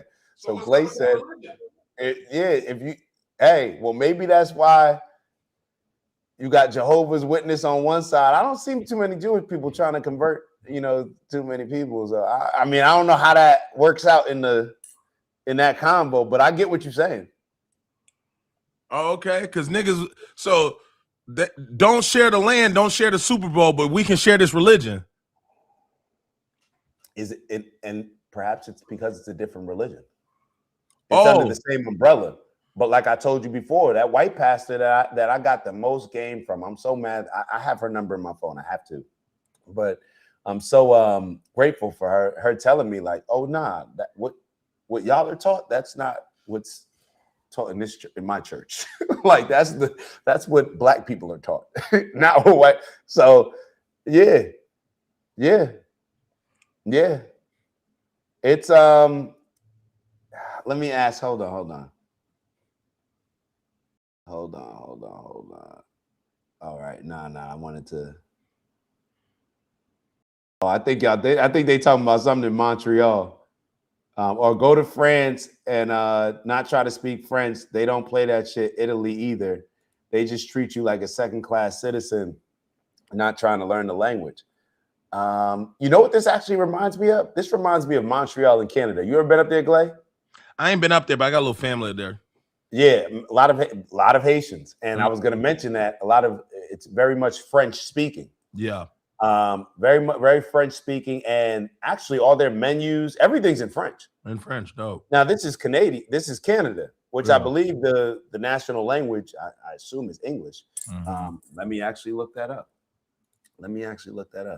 Is the national language in Canada English? And the reason why I'm saying it is because if you go to Montreal, Canada does not have a single national language. Canada has two official languages, English and French. Okay. So both are recognized at the federal level across the country. What is America's? And the reason why I was going to say this, if you go to Montreal, that's how they look at you. They look down at you like, we're not adjusting our culture to y'all. We're not adjusting. Hold up. So y'all may not have been aware of this, but the U.S. does not have an official language. The United States does not have an official national language. So just like we ain't know earlier that Bad Bunny is an American citizen, I did not know this. It says the United States does not have an official national language. Here's the straight answer, no fluff. ChatGPT giving me the game. At the federal level, there's no official language. In practice, English is the dominant and de facto language. In law, Congress has never designated a national language. So for the United States, government operates mostly in English, but legally, the country is not officially English speaking. I think a lot of these arguments go out the window when it comes to this. Because what I was going to say regarding Montreal is here they are, a piece of Canada, which, I mean, I think they vote. So it's a bit different than a territory, but they're not adjusting their culture to Canada. But now when I realize that America doesn't even have an official national language, all of this stuff is out the window. And Finn say it was 250 with Mary Madelson. Damn. Okay. Thank you, Finn. But hold up. If America has no national language, What's the problem? see, I think what we're realizing is that the founding fathers, when they were telling us not to get involved in foreign affairs, when they were writing certain things that may not have reflected what was actually being carried out while we were actually, all men are created equal. Yeah, I don't think that all men were treated equal at that particular time when that was said. But I believe a lot of the things that they were pushing were different than the foundation of how America was established. So therefore, what they were projecting into the future, they knew would bring about a lot of change. It would be different than what it was foundationally. And with any change comes discomfort. And with any change, that means there's a shift. That means that certain people that were doing well may not be doing as well, maybe doing better, but there's always going to be some discomfort when it comes to change rather than just staying stagnant in the same. So I remember reading Andy had said something about hold on. Yeah. Oh, go ahead. Yeah, Andy had mentioned something earlier about it's not about the Super Bowl. It's about, I guess Andy has lost some jobs due to people that were willing to take the hit us with the context. Context matters, Andy.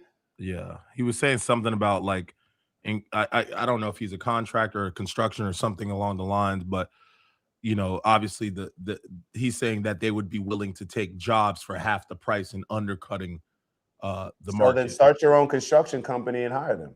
Don't even.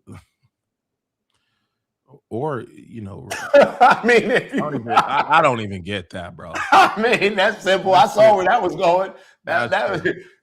Sounds like we need to. Thank you for that, y'all. Thank you. Maybe the level of competition. I was getting at quality. I'm just saying. Maybe we got to move from JV to varsity. Like you know what I'm saying? I'm not even trying to clown, Glenn. I'm being for real. If there's people that are getting paid, or there's people that if somebody has the ability to undercut you out of a job, if they can hire somebody for half of what you're being paid to do the same job or better that you would do with more energy, with less complaints, then you need to learn. You need to learn more things, more skills, put more stuff in your tool bag, that separates you from your competition. That's it. It's just competition. Like, that's the way I'm looking at it, Dad. You can't say, you know what I'm saying? Like, that's just but this point, just because it's not on paper doesn't mean English is our official language. Get the F out of here. Andy, like, that's actually what it does mean. Like, I don't really have much. I don't have much other than that to say. Like, I don't really know how to know that, Andy, that's actually exactly what it means. Because if you have an official language for your country, then a lot of these other things make sense. As far as like, okay, all the street signs have to be in English. I believe didn't we just say that Canada has an official language, or they have two? They have two official languages, English and French. Both are recognized at the federal level across the country. So in Canada, I can understand how, you know, if somebody was Spanish speaking or only there was a community with just Spanish signs, street signs, instead of having both, like you go to certain areas where it'll have the English and then it'll have whatever translation it is, maybe like Chinatown or Little Haiti, Little Havana, whatever it may be. No, that's exactly what it means. Like you can't. So let me ask you this, Andy. What does it mean? Yeah. Like if English is our official language, then why not just make that a government thing? This is my point in the beginning. People need to be upset at other things rather than upset at Bad Bunny. If you're upset about immigrants coming here and shifting the culture of the country, then be upset at the elites that hire them.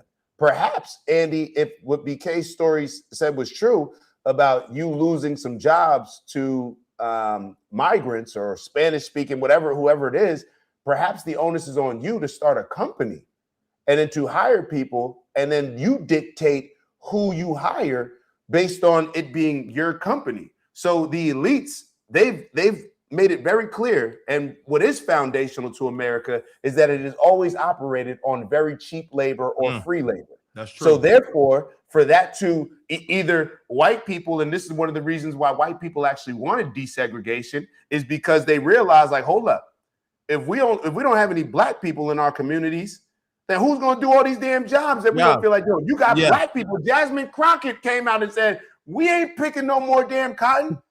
So who's going to do it? Yeah. So now, because you're not willing to do that dirty work, everybody's not willing to. Sometimes when you start the company off, you're willing to clean the bathroom. You're willing to do this. If you're not willing to do that anymore, you got to hire somebody who is. So if those people are willing to do it, then you got to address that on other levels rather than at the Super Bowl. Yes, where we are right now, Bad Bunny is America.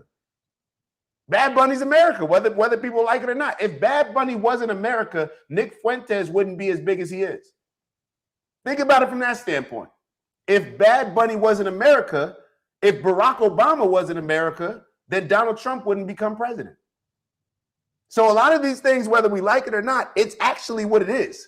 Bad Bunny is America. If Bad Bunny wasn't America, then why would Nick Fuentes have such a voice saying that that white people are going extinct, that there's a genocide being committed on white people? Why else? It wouldn't hold any weight. Bad Bunny's America, bro. It's just you just gotta accept it, bro. It is what it is. Hold on. Oh, he said he's willing to do it, Clay. But willing to do what? Oh, so you're willing to work those same jobs? Yeah, and wipe the But you toilet. also have to understand, if you're working the same job as a lot of these people, you also have to understand that the leverage that you have is going to be the same as a lot of these people. Like, the business owner has all the leverage. And we see that all the time. We see it with Miriam Adelson. If you have the money to put up in a capitalist society, you have all the leverage. If you don't have the money, if you don't have a business, if you don't have a company, then you're complaining from outside the club, bro. Like, that's all this is. You're complaining from outside the club. Meanwhile, the people in the club are enjoying it. And guess who's working in the club? Those same people that are working for whatever, now they're mixing and mingling with the elites who need those people, and you're outside the club. So you have to either adapt, you have to adjust, you have to figure something else out differently. Because this is not, your beef is not with Bad Bunny. Your beef is with the elites. Your beef is with somebody else, not Bad Bunny. Bad Bunny is just living his life in Puerto Rico, became a Puerto Rican superstar, and now he's asked to do the halftime show. Simple as that. It's just that simple. And they reached out to him. They acting like this dude was lobbying for the shit.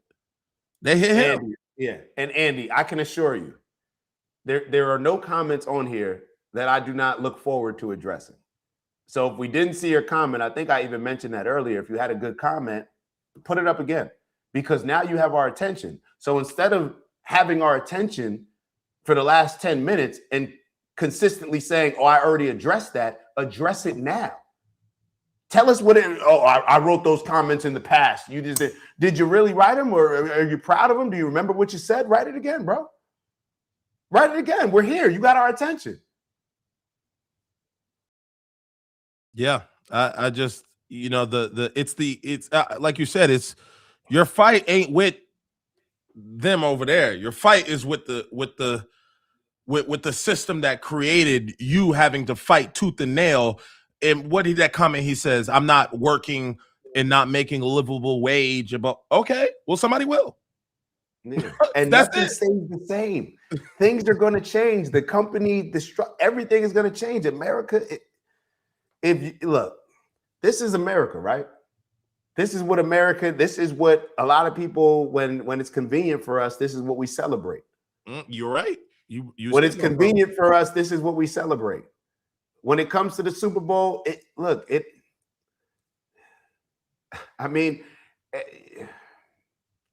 this is and I feel like my energy is pretty consistent when it comes to this. Like, even I almost ask people, like, should people say, well, if you took the amount of people that work in the NFL overall, like the NFL, between the players and the staff, should the Super Bowl performances just reflect that? Should the Super Bowl performances just reflect the players and what culture they are? It's like, I don't know. I think we're done with this. I think the only reason why this is a conversation is because the migration problem. I think that obviously this is highlighting a lot of those things, but the only way to do things differently, the only way to have an impact in this country is to have a business or to have a voice. You know, those are the two things. You know, you typically influence with having a good amount of money, or having an influence because you're creative enough to generate a following with a voice. So, okay, Maya said he said if hold on. Maya said rather than just hire illegals, he said he's not going to hire people if he can't pay a living wage. He's trying to do the right thing. Oh, so then you just have to make more money. Yeah, Yeah, like charge more. No, yeah, charge more. Figure out a way to charge more for your product, so that way you can pay your people. That's something that every company is dealing with. Like, that's everything. That's literally every company. They want to keep their profits the same. This was the whole conversation around the tariffs. You know, a lot of companies said, are we going to pass it off to the people, the customers, or are we going to eat that? You know, your profit margin may shift. So making excuses as to why I'm not going to start a company unless I can hire people livable wages. Well, perhaps it seems to be very livable for a lot of these people, but we just maybe as Americans have such high standards and go outlandishly and everybody has their own apartment. Families ain't living together, all this other stuff. It seems like it's very livable to them. I find it very interesting that one can say it is livable and one can say it's not. But like you said, like, based on what your expectations are, is livable, is up to you. And then it's not livable for your lifestyle. Like most Americans, it wouldn't be livable for me. Yeah. And then I see here, Maya says, so then he's losing bids to people who are doing the wrong thing and paying people under the table. Charge more. Yes. Let's be very clear. When you take shortcuts, or when you're not willing to take shortcuts, the people that do take shortcuts, they typically have an advantage. If you're waiting in line and somebody cuts the line, their advantage is going to be they're going to get in sooner. but they violated the rules and cut the line. So it's this. I'm gonna be honest, Andy. This sounds like an excuse. That's what I'm saying. You can't charge more if you get underbid by people paying illegal. That's an excuse. So then you need to hire somebody who doesn't have your mindset, Andy. That's what I would recommend. You're not the guy. Because if you're saying that, this is just an excuse. That's it. This is victimhood, and this is exactly why Bad Bunny was performing at the Super Bowl and why the country has completely changed, because the energy that you have, this limiting energy, I can't do this because of this, because of that, because of this, it may be legit excuses, but other people ain't got it. Yeah. Other people are figuring it out. You can sit here, you can be, let's say that you're 100% correct, Andy. Let's just take it, you're 100% correct. Does anything change? You need to figure out how to solve your dilemma. We see the problem. Okay, I want to have my own company. However, in order to hire people to have the company and be able to compete, I can't make enough off of these jobs. So therefore, people are coming here and they're paying them under the table. They're paying them a less wage. Either I need to figure out, is there a way to accomplish the goal that I'm trying to accomplish by doing it the right way? Okay, yes, there is. Then I exercise those options. If I ever get to a point where that answer is no, then I figure something else out, just like a lot of other Americans have had to figure out. I don't get it. My dad had to figure out. You're unemployed, you figure shit out. That's what being an adult is. Like, what do you want us to tell you? It's not fair? Okay, Andy, it's not fair. Go in. Go in. Like, what the fuck else you want somebody to tell you? Go in. And I'm gonna be honest, bro. This is why Nick Fuentes is so big, bro.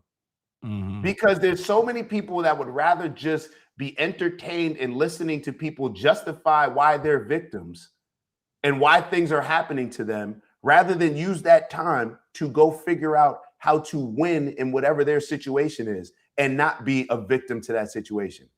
Bro, we may be completely wrong, but we don't have the same complaints that you have, Andy. So let's say that I'm completely wrong. I may be delusional. My mindset may be completely off, but your mindset is keeping you in the same position that you're in based on what you're telling me.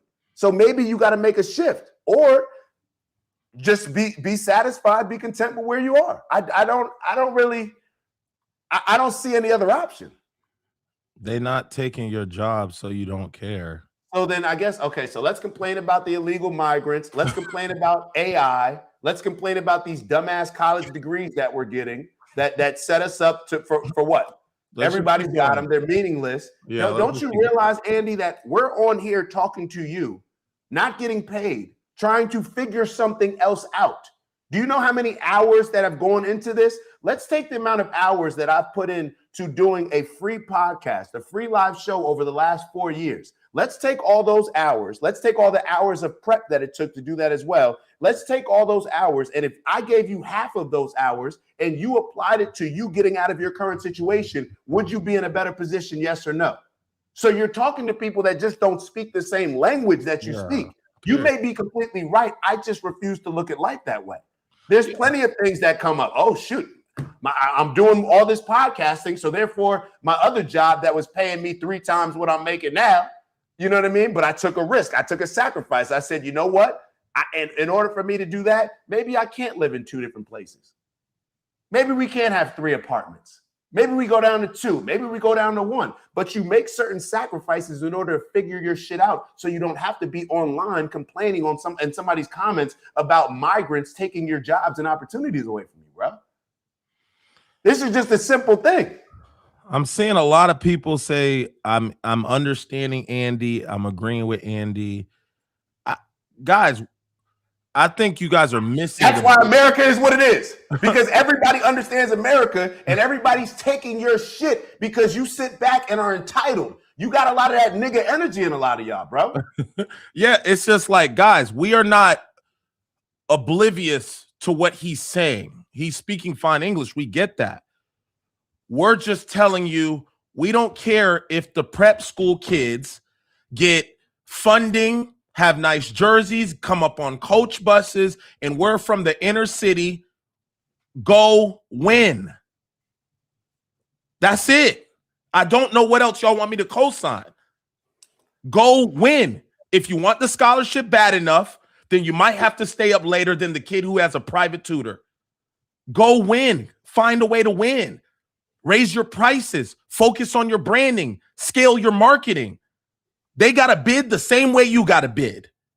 So if you know how to package your shit and you make the shit look like it's worth 50,000 more, you ain't got to bat an eye whether or not they're going to fuck with you. But if you're not good at those things, don't blame people that are willing to pay. Look, Walmart is still Walmart even though Whole Foods is here. We have plenty of examples of people who charge premium pricing and people got no problem doing it. Maybe they're just not willing to pay premium pricing for your shit. So you just got to fix it up. Tighten it up. Make it bigger. Make it grander. It is what it is. People don't always go for the cheapest price. I don't know why y'all assumption is that, oh, because they're bidding cheaper, that people purchase that product. No. People want value, quality, communication. They want that first class feel. If you don't provide that, then yeah, you're gonna have to battle it out with the people that are undercut. But some of these houses that we see, these mansions in Miami, it ain't the cheapest bid. It's the best bid. It's the quality bid. Stop ignoring that. Glay, Maya wrote, I think it's just common knowledge about the construction industry. What he's saying. So get the fuck out of the construction industry. I think it's just common knowledge about the Constitution. Figure something else out, bro. And I think a lot of times this just comes down to the examples. BK and I played football, bro. You know how many hours I gave to football? And then right after football, I did not want to do anything involving it. It would have been so easy to go get a coaching job or go do training, football type of stuff. But you pivot, you figure out something else. I remember my dad, bro. My dad was an attorney, bro. You know what he quit for? He quit to go try to open up a car dealership 2 hours in another state, going back and forth between the house, staying in PA Monday through Wednesday, and then coming back home on Thursdays to be with us. Bro, you figure your shit out. You pivot. But Dad, like how entitled are Americans? The entitlement that Americans are showing is exactly why everybody else is fucking winning. That's what I was gonna say. You hit it right on the head. This is what's making the immigrants win. Like, yo, you don't deserve to win if you're not willing to pivot. This is like, what you don't deserve to win. That's it. Since when did this entitled energy, bro? First off, that's not even where your ancestors came from. You think cats coming here like Christopher Columbus and the colonizers who came to North America, you think that they were coming with just expecting entitled to everything? No, they took shit. I don't agree with the measures that they took it, but they took stuff. And now we have a group of Americans that just expect, well, these migrants, they're just coming here, this isn't fair. Yeah, I'm pretty sure the people who were living in America who got their shit taken didn't think it was fair either. But you know what? They lost all their stuff and the Europeans took it. So you complain, you can move. Bro, what are we talking about here? This is wild to me, bro. It's hold like on. Let me yeah. Go ahead. Go ahead. Yeah, I was gonna say it's like we're talking about like and Maya made it a little bit more clear about like they're being underbid, but I'm just like, yo, when you're dealing with a certain clientele, a cheaper price ain't the problem. It's not, they're not looking for cheap. That's your mindset. You think everybody wants a cheaper bid. They may want more value. You might want to target a smaller niche that's harder to break into, bro. How much do they charge for probably nannying or training out down there in Miami? You could probably charge $200 an hour for training down in Miami. But in a different market, you might charge, LA Fitness may charge $30, whatever it may be. So it's just like, dog, there is a clientele that wants what you offer if you're willing to bring it up to what they want. If you're dealing with a certain level of clientele, they don't need your cheap ass bids. They want your quality ass work. And if you don't understand that and you're letting these people undercut you, then maybe the smart job would be to get out of the area where you can lose your bottom line based on being undercut and focus on, I want to target the niches in the places and do quality work and give people a first-class experience so that I can charge 10, 15, 20,000 over what the market is charging and people don't question my pricing. Why is that? I'm in disbelief that this is not a thing to people. In fact, maybe this is why we win. Advertise exactly this. What do you think the whole "Made in America" that stamp is supposed to mean? Right. People want to say everybody, white men, bro. I'm gonna be real, bro. Let me tell y'all something. Y'all got lazy, bro. Y'all have gotten very lazy, perhaps a little bit too nice for the energy of. And when I say too nice, I'm talking about the white men that run things. Y'all have gotten a little bit too nice and perhaps haven't looked out for the younger group of white men coming up enough to where they're going to embrace the same mindset as you. All this entitlement stuff, like where Andy's saying, quit your career because it's going bad due to outside forces that shouldn't be here. It makes sense. We are entitled to our lives. I'm not entitled to shit, bro. That's your mindset as a white American. Other people don't grow up thinking that. They don't. So therefore, they may move differently. Look at how you're talking about you can't compete, bro. In a time of right now, you should be able to advertise. You could damn near advertise white owned, only hiring white workers, and that help your business right now. Imagine if you advertise American owned and American hired, and you have a certain type of sales pitch that explains exactly why. We believe in paying workers exactly what they want. And even if you want to hire migrants, even you can figure it out, bro. Use your fucking imagination. That's what half of this marketing stuff is. But white men have gotten lazy, bro. Y'all have gotten lazy in a sense of entitlement. There's no way that I should go to Home Goods or Walmart or Target and see on the stamp women owned, black owned.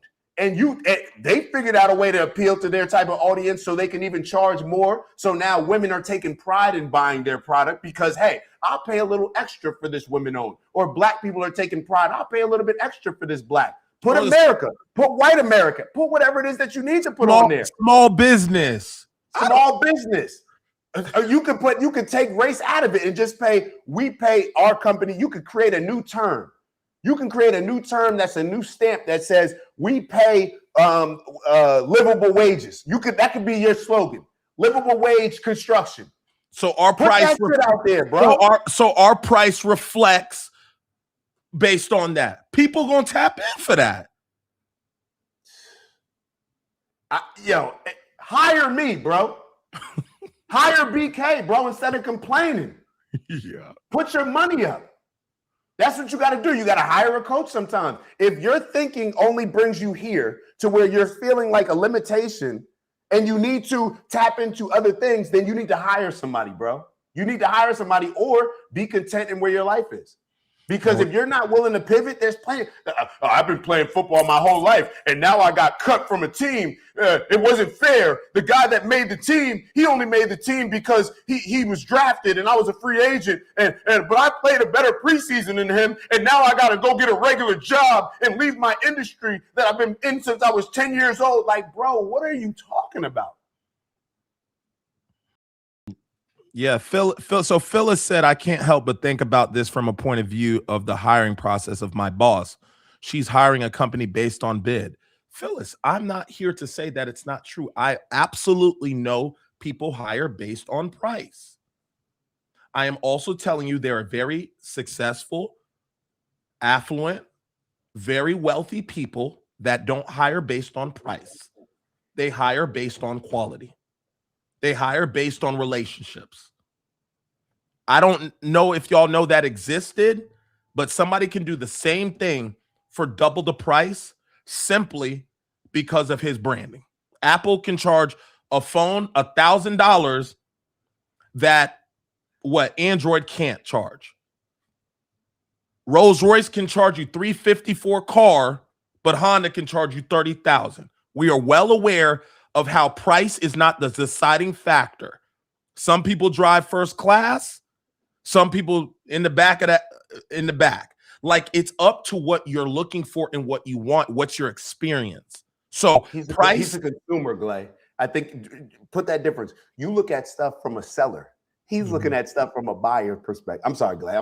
No. Explain what you're saying. Yeah. I see what you're saying. Like, he looks at price in a completely different way than you look at price.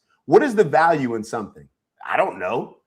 What makes this keyboard $100 compared to $300? Well, shit, to somebody who needs a wireless keyboard, they're probably willing to pay more. Yeah. For somebody that doesn't need a wireless keyboard, they're probably not willing to pay more. Mhm. So there's different things that factor into what the value of your product is. If you go to the store and you think that, oh, well, the same prices have to reflect the same value, you are confused on how this works.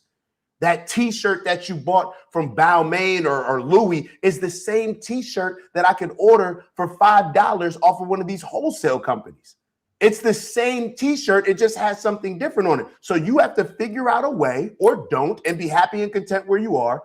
Figure out a way to add value to yourself, add value to different areas. You can, have you ever written a handwritten note and explained so passionately what you're explaining to us in these comments so passionately? Maybe have a handwritten note or have this on the back of your business card, why it's important for you to have livable wages. These guys, why it's important to do all these things, Mhm. how to separate yourself from everybody. Now is the time to do it more than ever. People will actually get on board with it because other people see it as a problem as well. Other people are going to feel like, nah, these people are coming in here, taking our stuff, taking this, taking. Don't get mad at them. Figure out a way for you to do better.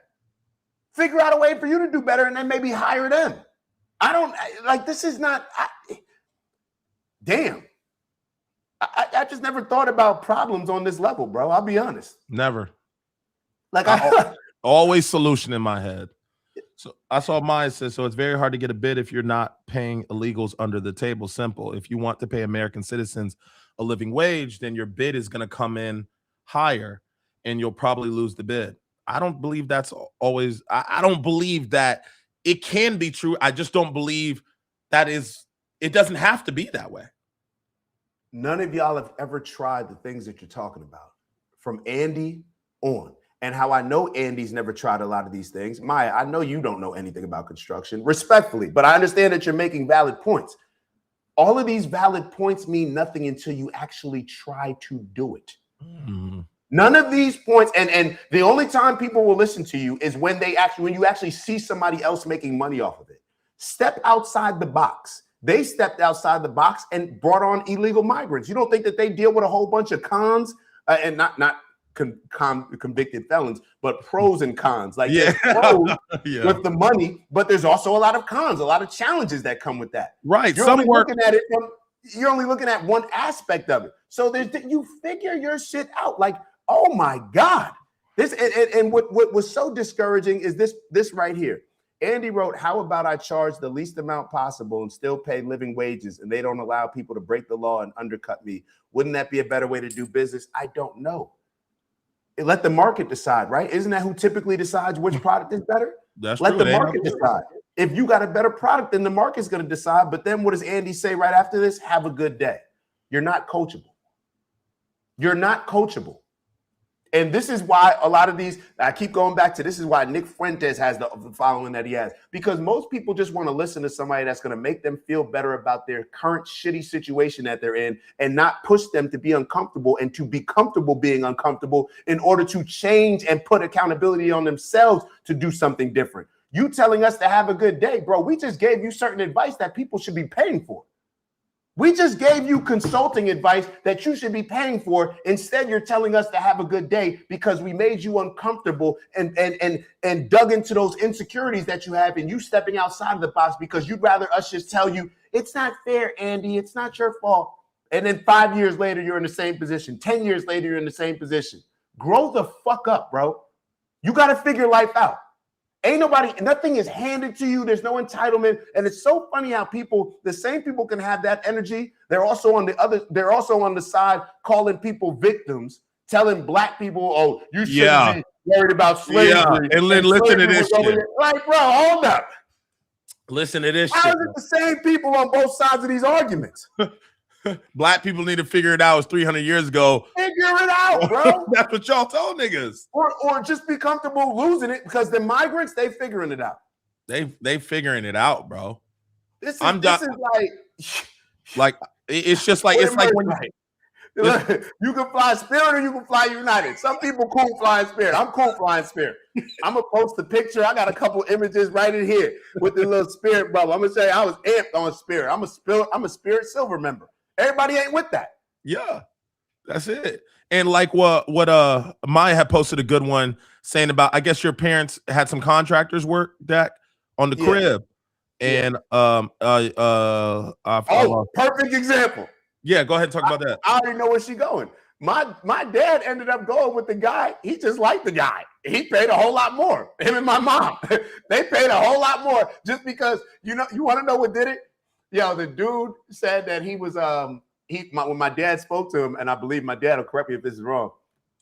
But hold on 1 sec, Glad. This is the AT&T. We got to make sure that the okay. Yeah, so it sounds like, that's accurate. Dak's parent just used contractor and decided off of quality, not price. There are people who care more about quality. And that's kind of what I was trying to bring to our attention, guys, is that, yes, price is definitely a factor when it comes into making these decisions, especially like contract work, things of that nature. But I tell you this, man, I've met a lot of good salespeople that walk into my house, a lot of general contractors that come in here and they have their presentation is on point. They seem very honorable. They show me a brochure of the work they've done. They've got certain pay structures that work out. You put a deposit and then we get like they have their whole shit packaged so well. It's like I'm damn near scared to go for the cheaper price because I'm scared I'm gonna lose my money. I'd rather go with a higher price and know it's gonna get done and be able to sleep at night. I'm telling people I like to separate myself from everybody else just by the price. So you initially, whatever you thought it was, that's not who I am. So if you were along the spectrum, I'm over here. So if you see me as this, then cool. If you see me as that, we're never going to align. But the point with the parents is my dad, he talked to the dude who he called him one time. He's like, I'm over here in the Bronx. And he was at my dad's high school, like, or somewhere near there or something. I think the guy's white Italian dude. I'm not even sure. Don't quote me on that. But my dad decided to pay more because he just liked the guy.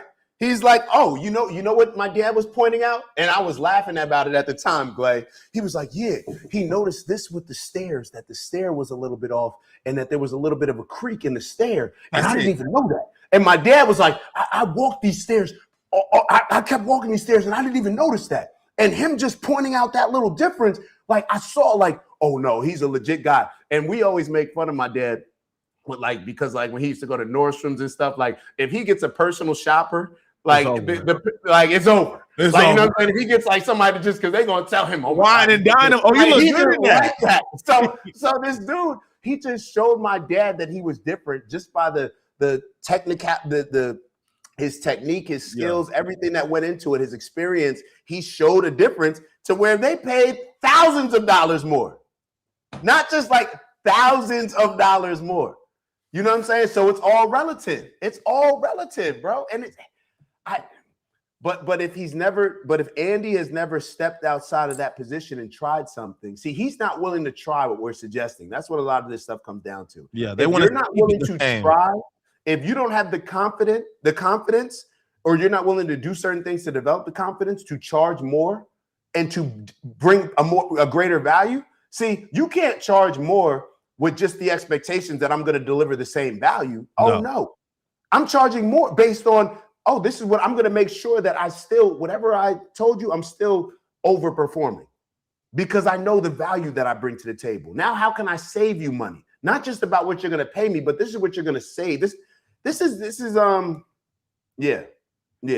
And I saw Chris said work for low pay under the table while being subsidized by the U.S. taxpayer, figuring it out.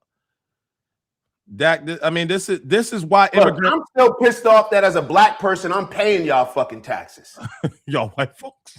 Like, to be real, if we want to keep going down this lane that y'all going down, this victimhood lane that y'all going down, I'm cool with it. But why are black people even paying taxes at this point? You feel me? Forget all the reparations. So there's a lot of arguments now. I'm not a reparations guy. I don't like it. It's not even on my mind all the time. But damn, y'all keep bringing me down this victim lane. Like, how many people can there's a lot of people outside of just white people, who have a lot stronger claims to a lot of this victimhood stuff that y'all are pushing.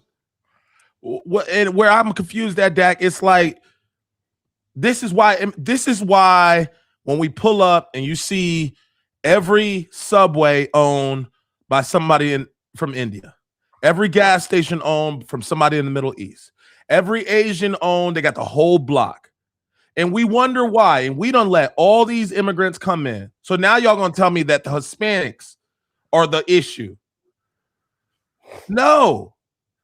That's the part of the game. Sometimes the refs ain't on your side, bro. That don't mean you're not supposed to win the championship. So I'm not saying that you guys don't have valid reasons. I'm just saying that can't be an excuse to not win. If you fucking come across that stage and you tell me I lost because of what they did and you didn't win because of what you did, that is exactly the coward ass mentality that we're talking about.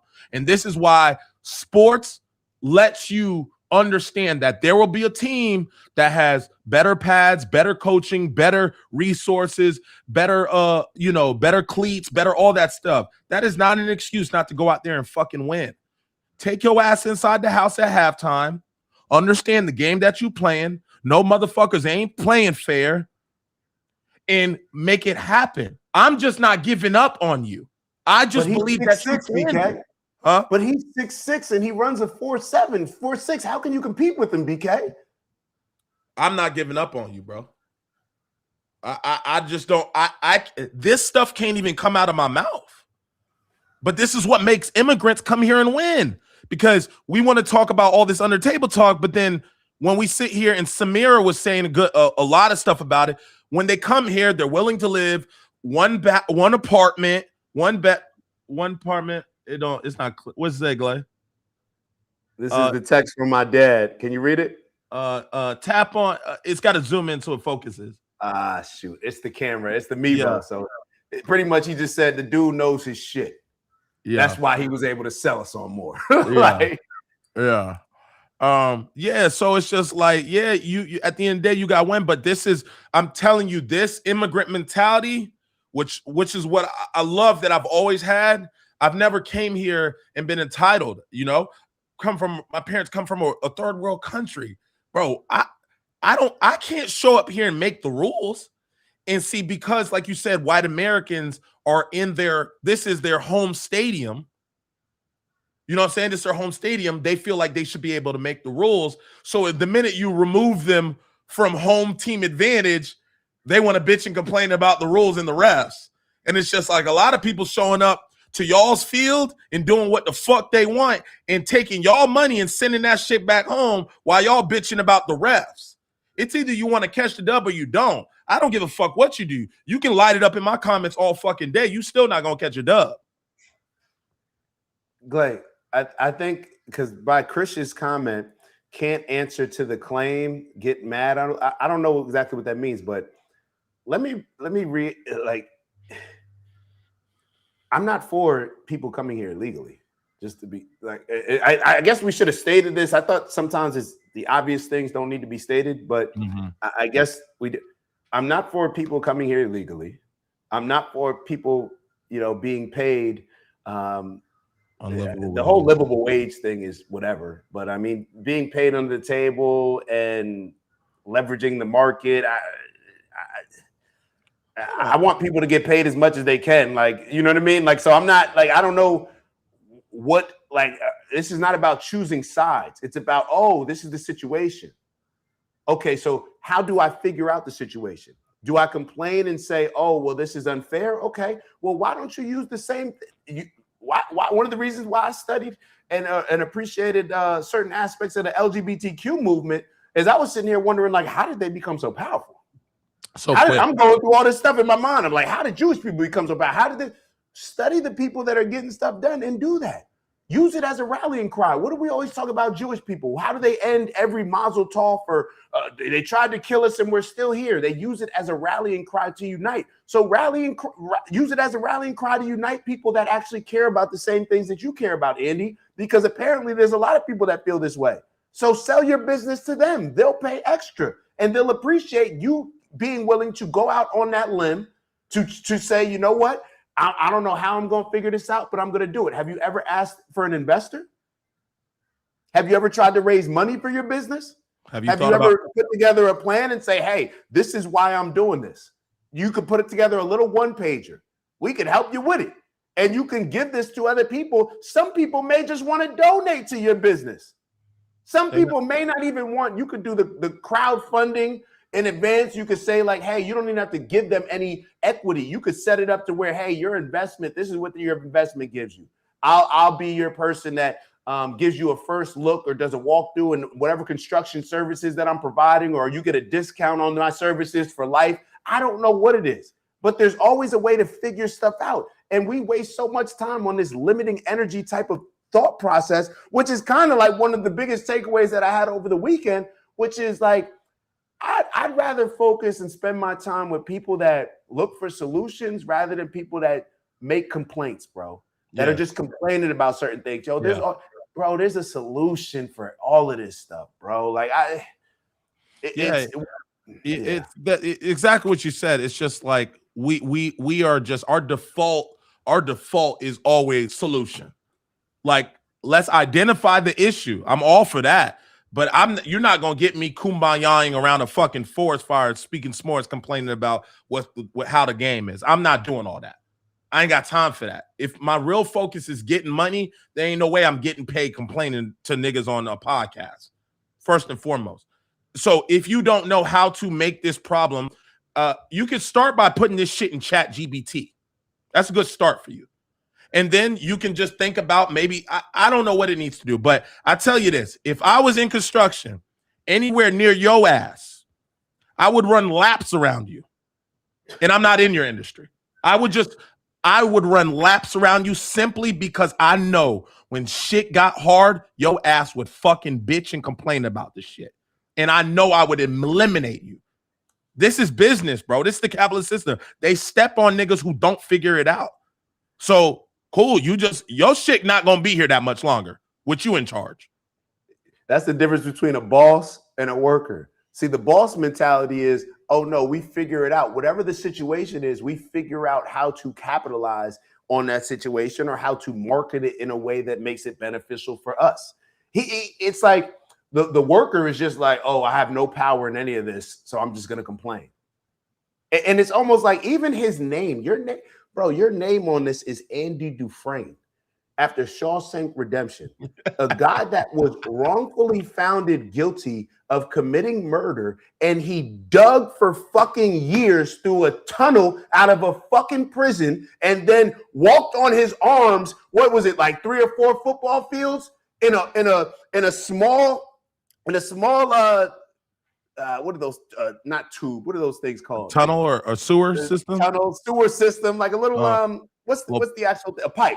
Pipe on hands in or on his fucking did a plank walking through that thing through a pipe 400 yards or more or whatever, and figured it out and gained his own freedom and did everything strategically. How is your name after him and you have this limited mindset? It makes no sense. Go back and watch the movie, bro. Go back and watch Shawshank Redemption, bro. That people don't make movies on people who just allow life to happen to them. They make movies on people that create life and shift life. There's different ways that people will go into this life thinking and a lot of ways. I believe that your thoughts, how you see yourself, how you see the world, that factors into a lot of what you will become. So if you have this limited mindset where you're blaming, could you imagine blaming an illegal migrant on why I'm not successful? Hold on, let me take a step back. Could I imagine waking up being mad at illegal migrants coming in here and determining that I'm not going to be successful because of illegal migrants, bro? I'm sorry. And I'm not saying that that's the entire argument, but what it comes down to me is you can go there. Yeah, I'm like, I get it. You're saying, well, the government brought them in and they can't compete. Like, yo, if you have a job where illegal migrants could come in here and not speak the language and instantly take your job, yo, now we're digging in, like we're getting to the root of the issue. You feel me? Yo, That's a problem. could you Because imagine? not everybody, because you want to know why? We want to know why I like Justified in a lot of ways. Like when I always talk about when my parents always ask me about like, the podcast, they're always asking me, you sure you good? Everything good? Not everybody can get up here and just have these conversations and speak in front of a live audience. And every time that we do it, we become better at it than somebody who wouldn't even have the courage to even try it. You separate yourself. You gain different skills. You learn different things. You figure different techniques out. We taught ourselves how to edit, BK, right? Yeah. I didn't go to any CapCut class. I learned this stuff because I'm forced to learn it. Not because I want to learn it. Because I'm trying and I'm going out there and I'm failing and I'm putting out bullshit. I just went and looked at a video that I put up 4 years ago and I was embarrassed to repost it. Because it's like, yo, this is terrible. But then I'm like, oh, well, I'm just going to repost it. And I'll just use it to show the growth, and now people can appreciate it. So there's always just ways to figure this out. But when you have a limiting mindset, and that's what the world does, that's what a lot of times comfort will do to us. It makes us very content with being who we are, and it's like if we were content before and we got everything we needed out of life, so then I should be able to be content now and get everything I need out of life. Things change, you got to adapt to it or become a slave of the system. It is what it is. And check this out, Glay. What you saying that Samira says they live in one house with 3 or 4 families to make ends meet. Their way of life is so different than ours. Their mothers love them. Their fathers are working and they depend on family only. When you are up against people that play that way, their strategy is to say, okay, cool. 3 or 4 of us in the house. We gonna lock in. Any dollar coming in here, we don't give a fuck how it comes in here. That's their mentality. They have a not a victim mentality. They have a basically by any means necessary. I don't care if you clean toilets, wash this, find a way to get the money. Now y'all are finally seeing what competition look like with somebody that's ready to spin to win. Now y'all are up against competition. This ain't the rule. The rules broken and this, that, and the third. I'm addressing mindset. Imagine going against the nigga who say, I'm willing to take half of what that nigga willing to take. Got you. Now look how it got you talking. That's what I'm saying. Don't let these niggas be legal. Don't even let them be legal. Don't let them be legal. Because you can't speak Spanish. You ain't willing to work Monday through Sunday. Y'all are competing against people that are willing to put it all on the table. They're willing to get caught, sit back home. Y'all just finally met niggas who are ready to spin, to win. And so if you're not willing to oppose your opposer with equal contribution, equal focus, equal branding, equal marketing, you are not going to be able to beat them. And you just got to admit that. Don't blame no government. Just say, I'm not good enough to beat these niggas at this game. But the day a nigga wake up and flee this country, come here, and like we said, we not for the illegal immigrants. But I'm starting to see the way they got y'all, they done snatched up all these fucking jobs and got y'all entitled motherfuckers complaining. Y'all in the group chat, they don't even speak English. Y'all are in a podcast chat. They're on the job. They're on a site right now while you're in my DMs. Of course you can't beat them. Look at you. You're messaging me. He's throwing a bid out. Tighten up, bro. And anybody who don't agree with it, that's fine. All I'm saying is there's a reason why these niggas got y'all shaking, because ain't no immigrant ever had me shaking in no industry. I don't even shake if a nigga went to Harvard. I don't care if a nigga went to Florida. I don't give a fuck if a nigga went to Stanford. I don't care if his parents are rich and Jewish. I will out hustle and work any nigga. Put him in front of me. How the fuck do y'all niggas fold, pack y'all bags, and go home is beyond me. But y'all got to wake. This is crazy. You are not entitled to nothing. But there's no way I'm going to sit here and listen to a bunch of people that have a skill set. You know what to do. You know how to do it. And you're going to sit here and tell me that the bottom line isn't, I need to fucking win. That's it, bro. I'm not accepting nothing else.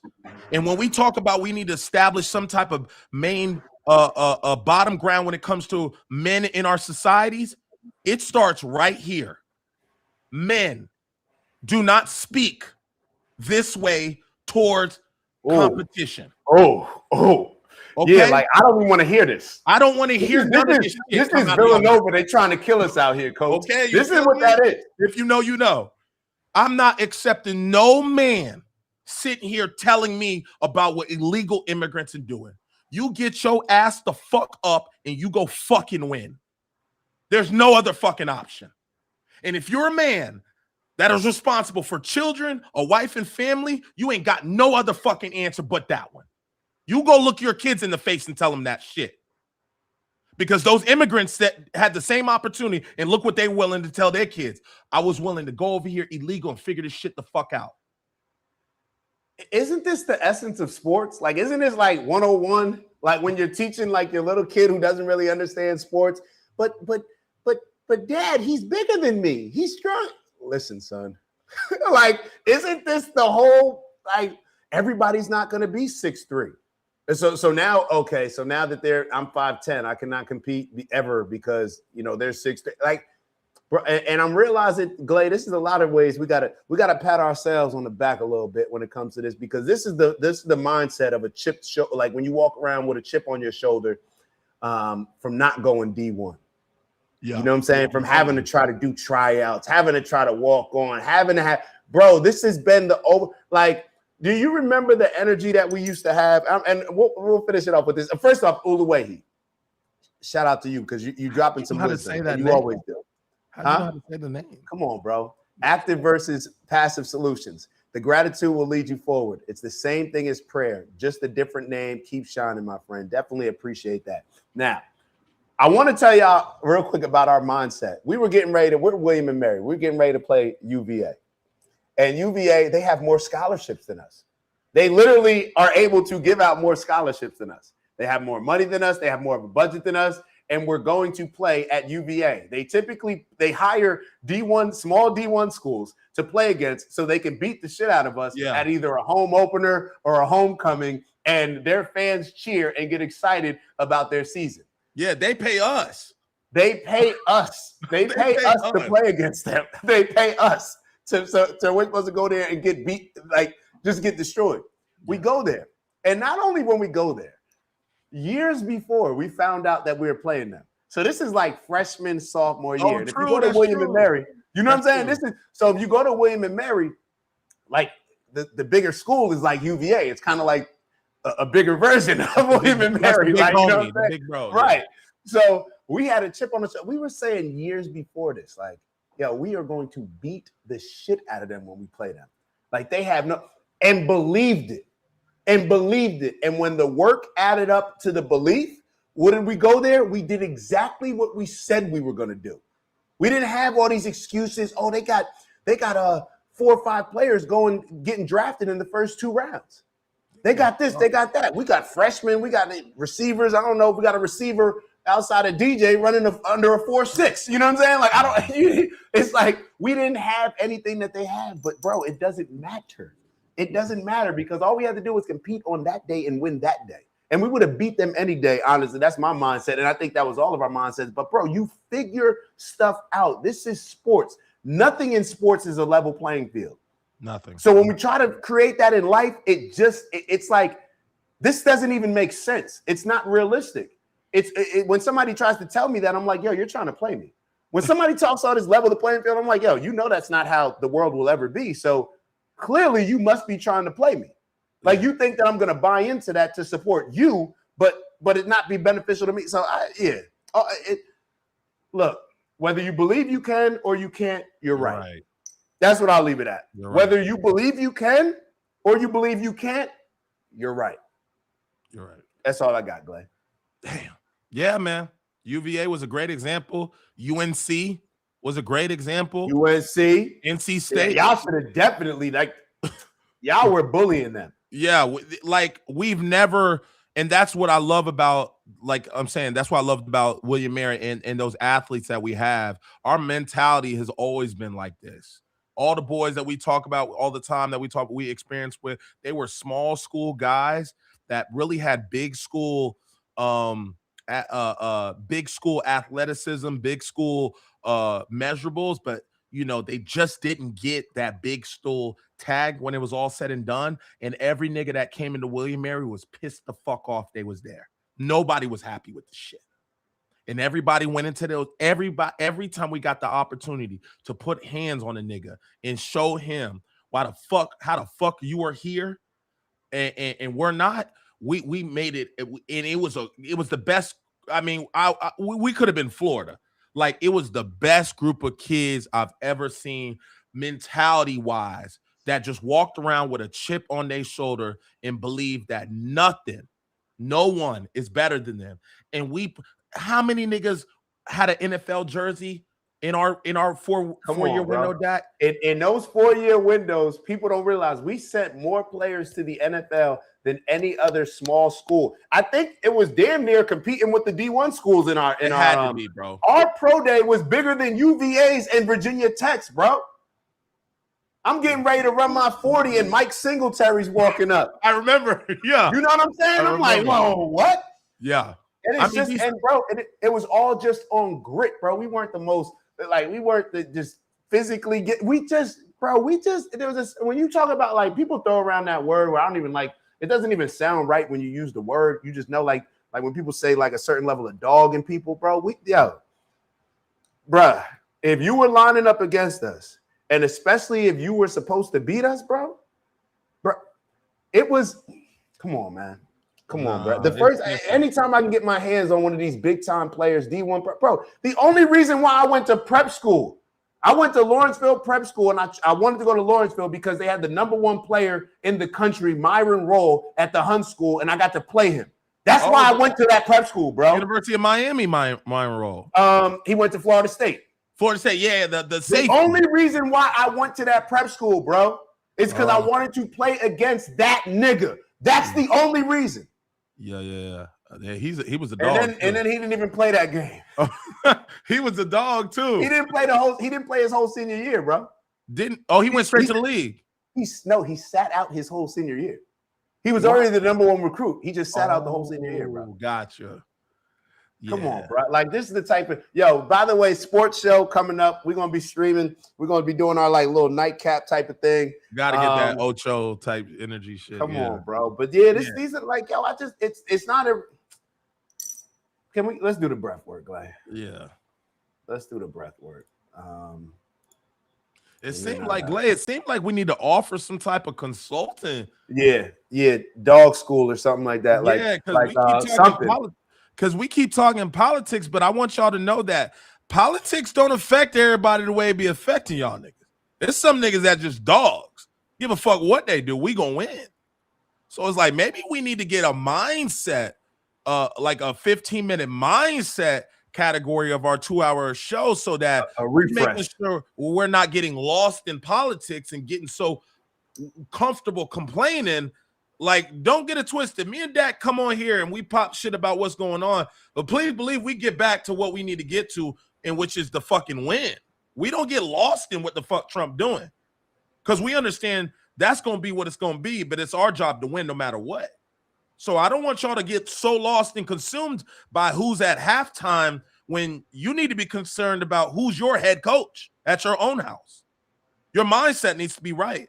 And some of this pessimistic behavior, y'all better not if I find out y'all got children and y'all are talking and acting like this, talking about what it is and what's around, y'all not going to go up here and fail the next generation sounding like a bunch of soft-ass cowards. So if you're going to be in this group, migrants. Yeah. If you're going to be in this group, we got to tighten that shit the fuck up, bro. I don't want to hear none of that. We call things out and we address it, but we don't get comfortable complaining. We get comfortable executing plans, regardless of what the rules with, regardless of what the refs are saying, regardless of what the circumstance is. And also, Glay, yeah, I understand why these elites want to hire a migrant. When you got two different mindsets, you got people that are willing to walk hundreds, maybe travel thousands of miles to come across a border illegally, to uproot their entire family, to leave their entire family in a lot of ways, putting their kids in certain positions where it's like, yo, this is a dangerous situation. Fact. Yeah, that type of person, they're going to work harder. Yeah, period. Look at where they're coming from. Matter of fact, they should probably get paid more. You know what I mean? Just based on the certain value. On effort. Based on effort. I guarantee you, they're going to run through a wall. Yeah. They're going to run through a wall in order to prove themselves.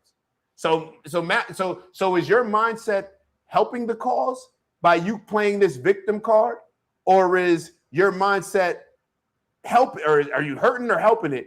Or would it be to help it if you said, you know what?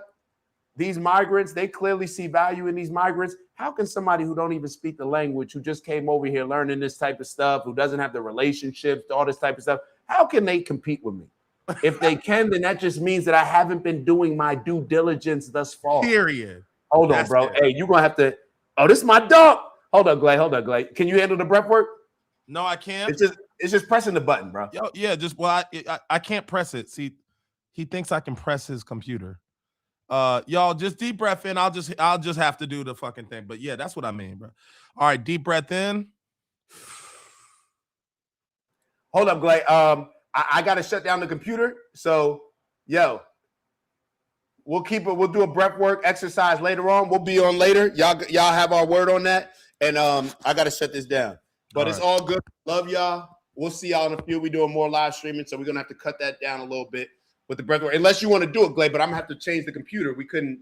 Remember? No, we out of here. See y'all tomorrow. Tap in. So we'll see y'all. Stay tuned for the breath work. My apologies. We got to run. The